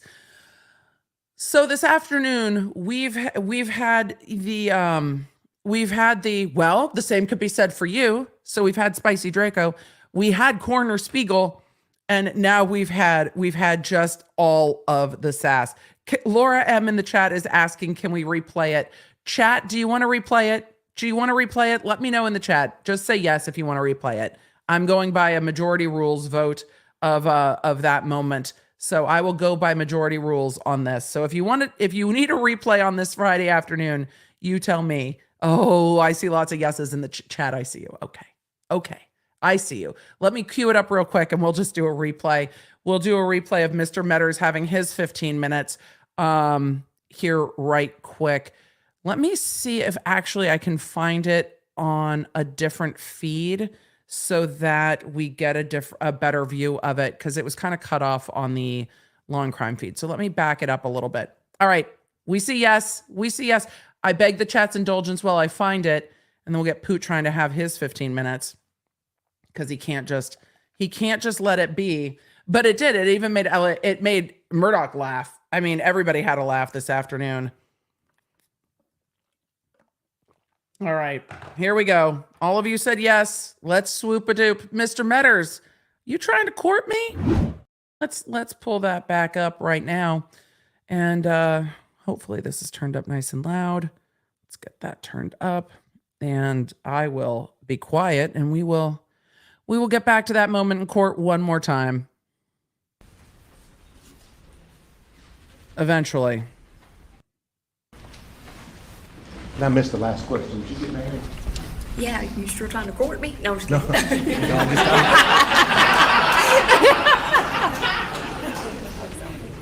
He said, I missed the last question. Did you get married? And she said, sure. Are you trying to court me?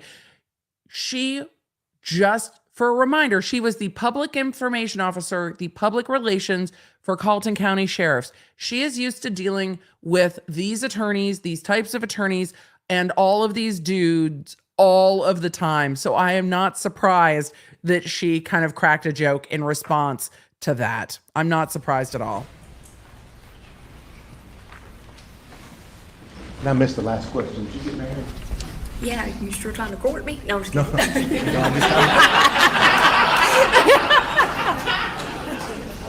I'm happily married. I am not. I'm just picking. I just couldn't hear. He said, I'm happily married. And she said, I'm just picking.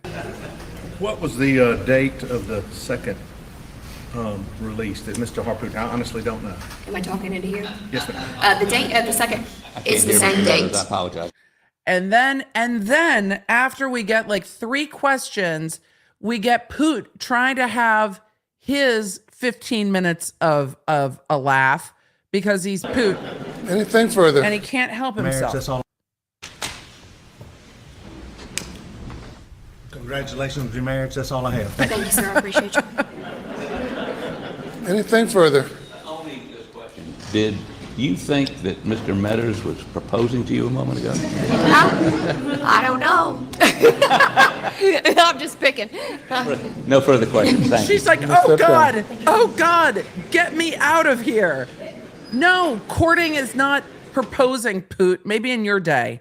And then he sits down, look at him. He's like, I had to give it look at him. He's like, I had to give it a try. I had to give it a try. And that's the end of the day. What's really funnier to me is that Poot had to follow it up. Had to just follow it up. And she just clapped right back because, again, I am sure that at work, it is all day, every day that she's kind of clapping back with people. And that is just her default mode. So I fault her none for that. I thought it was pretty funny. And it's a light moment at the end of a very, very long week for this jury. So let's do a real quick summary. And then, it's Friday. Let's just get out of here. There were some moments in court today. I don't even know how I'm going to summarize it. I've never heard I'm just picking. I thought it was cute. I thought it was really cute. Thank you. My kid, here, will you take this one? My kiddo is bringing me replacement water. Oh, are you here? My kiddo is bringing me replacement water because it is so needed. But anyway, I see some in the chat saying some would not Some would not put up with that type of banter. Some courts would not put up with that type of banter, but this court has put up with a whole lot of banter and colloquialisms, so I'm not surprised. It is appropriate for this court, and it's within the keeping of how this court has been. I generally don't find when there are light moments in court, when they are unexpected, that jurors are put off. Sometimes they just need a little bit of levity in very, very heavy cases. So I'm not surprised, but I'm just picking is just so delightfully like, I'm just teasing. I'm just messing with you. I'm just picking. I thought it was funny. And I think some of you probably did. Some of you were like, this is a murder trial. Yes, and like, yes, it's a murder trial. And so with that, let's get to a quick summary of the day. I need to swoop again. We did a replay. We're at the end of day 20. The state has finally rested. The defense has called their first 2 witnesses. And now we're going into a 3-day weekend looking at a, I don't know, week of defense witnesses starting on Tuesday. Today was kind of wild. We definitely got some moments where people were clapping back. We got a timeline, finally. We got a cross-examination about the timeline, finally. And then we heard from the elected coroner, who basically said, well, I don't know their time of death. I didn't take any official temperatures, and rigor hadn't set in yet.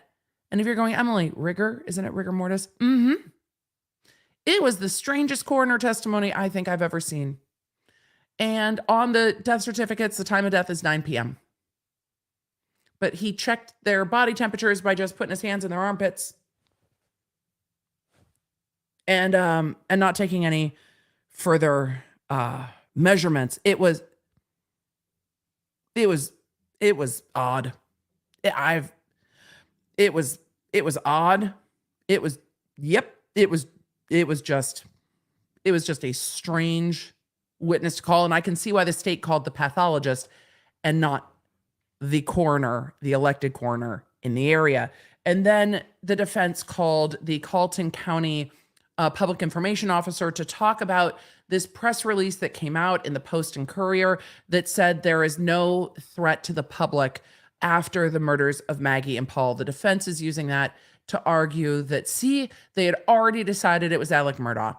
I don't know why that decision was made. She didn't know why that decision was made. It was made with SLED, and they made the decision to release that. That's the information they had and that they put out. I wonder if it's because they thought either somebody was targeting the Murdaughs or somebody was targeting the Murdaughs. And if somebody's targeting the Murdaughs, if you're not a Murdaugh, you're not really in danger, are you? So we'll see. They're going to use that the rest of the case. I don't know why that press release was put out either. Does anyone have an answer? I haven't heard an answer yet. And they've asked everybody from SLED, and everybody from SLED's like, I don't know. But at the end of it, her name was different in the press release than when she took the stand, because she had gotten married and last names do change. And so Poot asked if she had gotten married, and then prosecutor, my cousin Vinny, got up and said, I missed that last question. Did you say you got married? And she said, why are you trying to court me? And the courtroom had a moment. So with that, that's the end of day 20. I am tired. We're going to answer some questions. I'm going to take a break. We've got 2 quick bits that I'm behind on and an Emily Show podcast for next week. So I'm going to take a moment to say, please do the YouTube things. It definitely helps us out. We're at 694. Would sure love to hit 700,000. YouTube keeps changing what the YouTube things mean for YouTube, so we just try to ask for the things. It seems that subscribing means you might get notified more. So if you like the coverage and like the community here, look, join for the community, stay for the laughs. But if you like the community here, please do go ahead and subscribe. Let's get to some questions.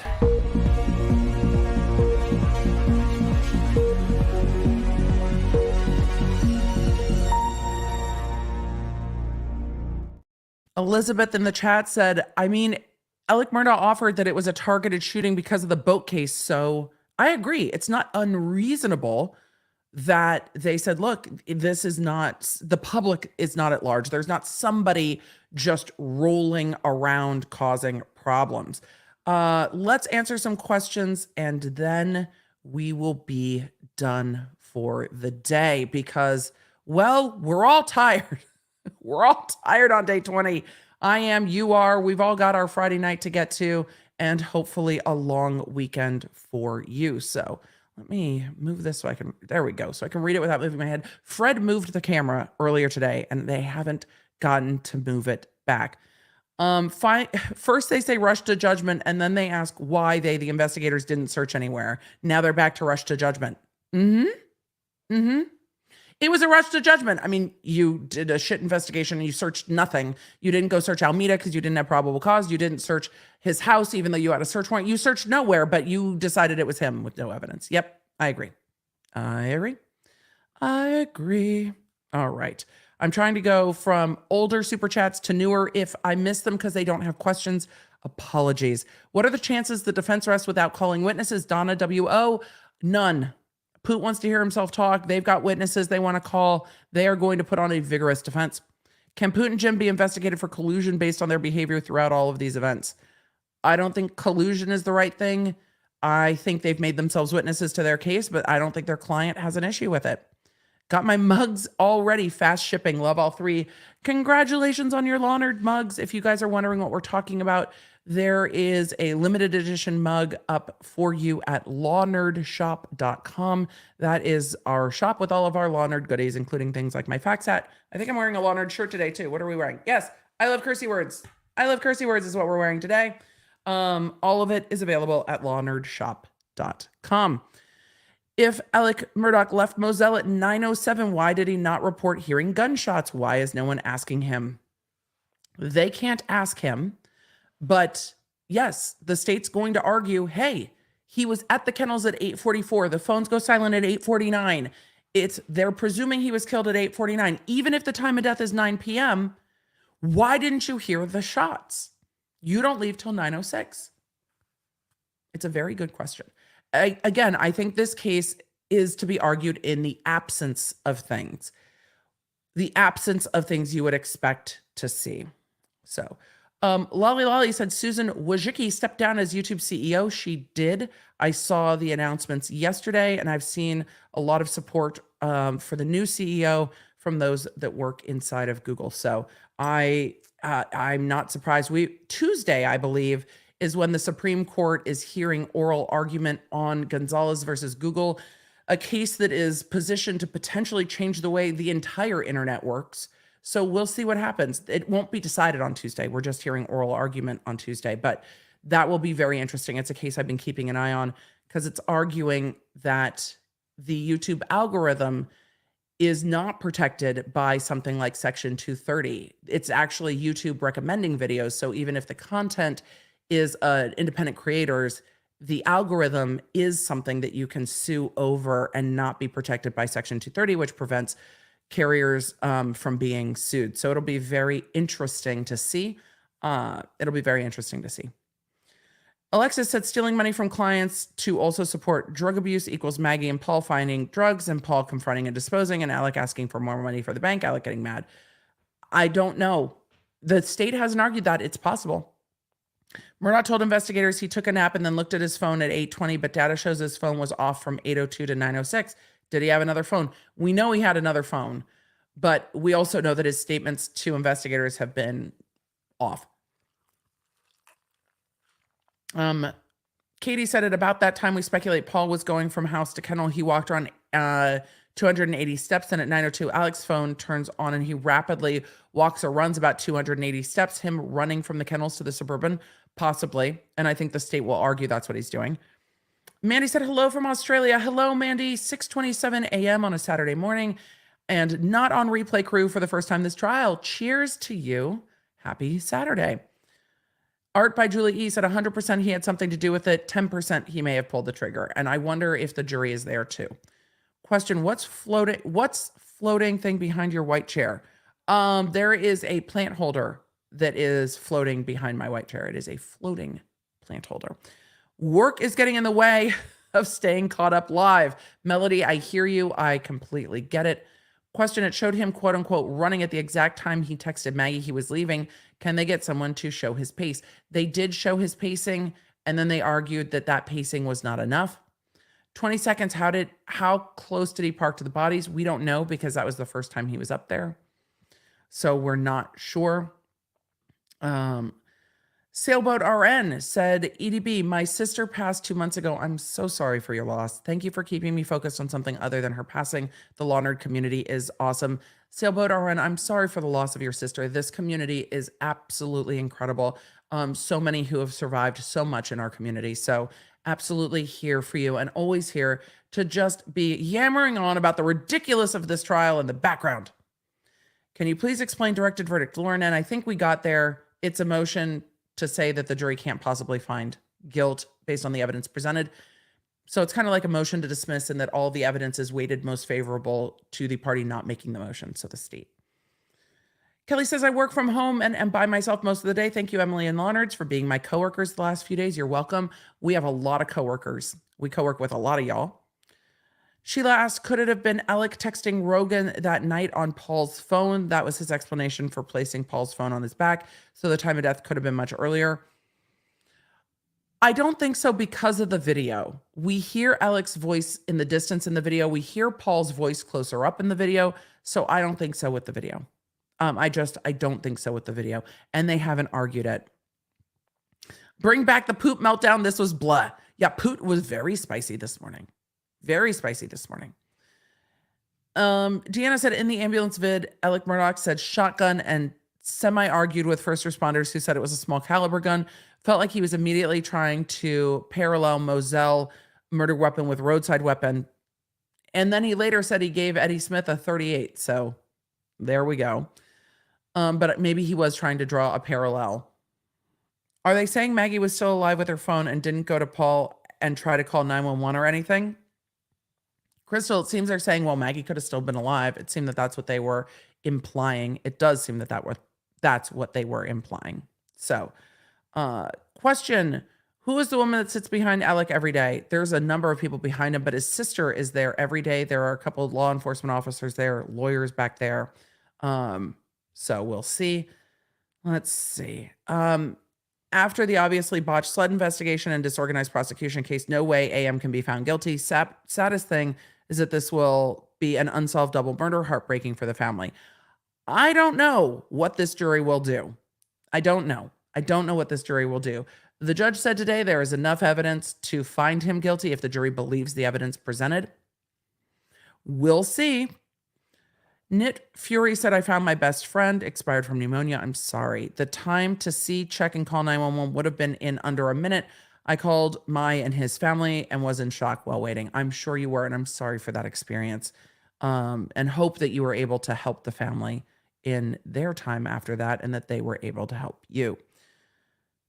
I can't read that. Koo B at Sue's pointed out a comment on your Twitter post from this morning, pointing out a fourth voice in the Snapchat video. I will check it out. I've listened to that Snap video quite a lot in my in-ears. I have not heard a fourth voice. I don't think the witness was being difficult at all. Barber wouldn't let him answer, and Barber was asking questions that were not the witnesses to answer, which has been Barber's kind of MO for this. Patrick said, I'm behind and watching on 1.75, but none of this cross has changed my view on the timeline. Also, everyone sounds drunk at normal speed after watching fast. Yes, it really does. Yes, it really does.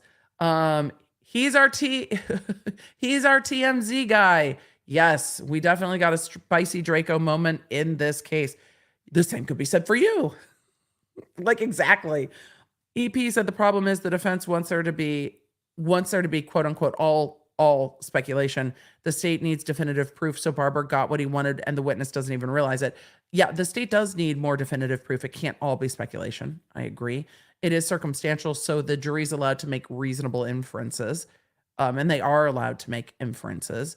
It might not make all the jurors comfortable though, in a homicide case. Joe said regarding the last witness versus Barber, I know I'd heard the phrase, I can say the same about you in the not so distant past. Yes, you did. Quesadilla pickles. Beg the court's indulgence. This is what it looks like when you bring a murder case against someone and can't prove they actually murdered someone. My humble opinion. Fair enough. You fight the timeline. I mean, the timeline is their entire case. Paul's text to CB, well, the timeline and then the witness. The witnesses stating that Alec asked them to change their timeline. Paul's text to CB shows his concern urgency for sunflowers, showing he may have went to Moselle at his free will. No text that he actually asked him. Fair enough. Let's see. Pizza driver said juror on double defendant, double victim murder, death penalty. Also 2 weeks of trial, 1 week of penalty. Jurors want clear, concise roadmaps at closings. Yes. Also 19 years later, I'm still haunted by the autopsy photos. I don't doubt it. Autopsy, most of my more violent crimes still stick with me. So I get it. And autopsy photos are awful. TS Lizard Wizard, EDB, I'm screaming liver temp with an actual thermometer. I used to work with medical examiners in surgical tissue recovery, and these armpit shenanigans have me yelling at the TV. It is the weirdest what the ever I have ever seen. I just can't. And I don't know who the new prosecutor was. Which lip gloss are you wearing today? I've been switching between pink frosting and an undisclosed product. No one in history has ever called it Riger. Fair. Don't worry. Undisclosed product will be disclosed at some point in the near future. Is the tomb shoot in your ear really appropriate here? Emily, I don't think the coroner was even thinking about it. He was talking about them newfangled things, which I think he called UV thermometers, which was also strange. The whole thing was strange. Darcy said, my theory about AM deleting most of his messages is he wanted to seem consistent, only deleting some would be a red flag. He can tell law enforcement he usually deletes his messages, and wanted to plant his alibi by calling Rogan. Maybe. All of it's odd. Daniel said they are willing time until next week when their experts come in. I think the defense was trying to buy time this afternoon. Though I think because the prosecution did go over their Wednesday close, if they hadn't had witnesses, the judges would have been like, it's fine. Janice said in the Duggar world, courting is essentially proposing. Speaking of Josh, would you cover his appeal being heard? The audio is out of the hearing. I have not circled back around to his appeal, but I will. I will circle back around when we have time. So, wouldn't the autopsy confirm the time of death? Not necessarily, and they did not ask. So, not necessarily. Not necessarily. Regarding last SLED witness versus Barbara, I think we got that already. Did coroner get blood on him when checking them? Nobody asked him. What did we learn from the timeline reveal? How close some of these things were in time and how close in time Alec arriving at the kennels to calling 911 was, further confirming that he couldn't have checked the bodies, but we knew that. So, concerned here in Canada with YouTube, etc. It'll be interesting to see what happens with Gonzalez versus Google. I have no control over what happens, so I'm like, okay.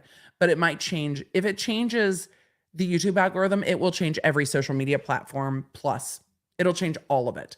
And that would be very interesting. And I think what it will ultimately do is cause large tech to have less voices because they don't want to take the risk on people saying something wild and then them getting sued for it. So I think we would see less. I think we would see less voices, and I don't like that. I don't like that at all. So with that, I'm going to let y'all go. I've been streaming for 2.5 hours this afternoon. It's been a long week. I want to try to get a quick bits together for you. I'm going to go see my kiddos because they don't have school today. If I missed a super chat, I know I missed some. I appreciate you guys. I appreciate you, law nerds. It's been a long ass week. Brenda Smith said, as a retired investigator, I had a death unknown in a lake, temperature of the water, the weather temperature, and then the coroner made his estimate. And that's fair. They can. This coroner did not explain well how they made their estimate. This coroner did not explain the temperature outside, the temperature here or there. Instead, he just went for the bits.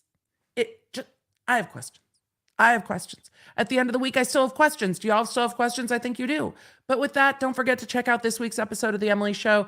Do the YouTubey things. I will see you on Tuesday. Members. Oh, I told you all I was going to give some memberships. Hold on. I told you all I was going to do it. Hold on. I got to get to the video so I can do it. Give me 1 second so we can give some memberships. Members. We have a members only live on Monday. Those of you that are new members on YouTube, you will see it in your community tab. There's a members only community tab. You can go back and watch the past members only live streams. Those are available to you. So you can go back and see why there's an inside joke about Linda and her clam. So you can go see it. So we've got some more memberships incoming, and then I will start to wrap up. I don't want to wrap before those get distributed. Those are distributed randomly by Google. They have a way that they do it based on interaction and engagement with the channel, and then you have to have those turned on. So to all of you, I will see you on Monday in the members only live stream. For those of you at our top tier over at lawnerdsunite.com, I will see you on Zoom tomorrow. We have lots to talk about. Oh, do we ever have lots to talk about. So with that, it's time to go, y'all. Have a wonderful, wonderful weekend. And I will see you back here for trial coverage on Tuesday. Bye. You can find all the Law Nerd goodies at lawnerdshop.com. Connect with me on social media at The Emily D. Baker. And don't forget to check out my podcasts, The Emily Show, and the new podcast, Quick Bits, summarizing everything I talk about on my Tuesday and Thursday live streams. You know, when you only have time for just the quick bits.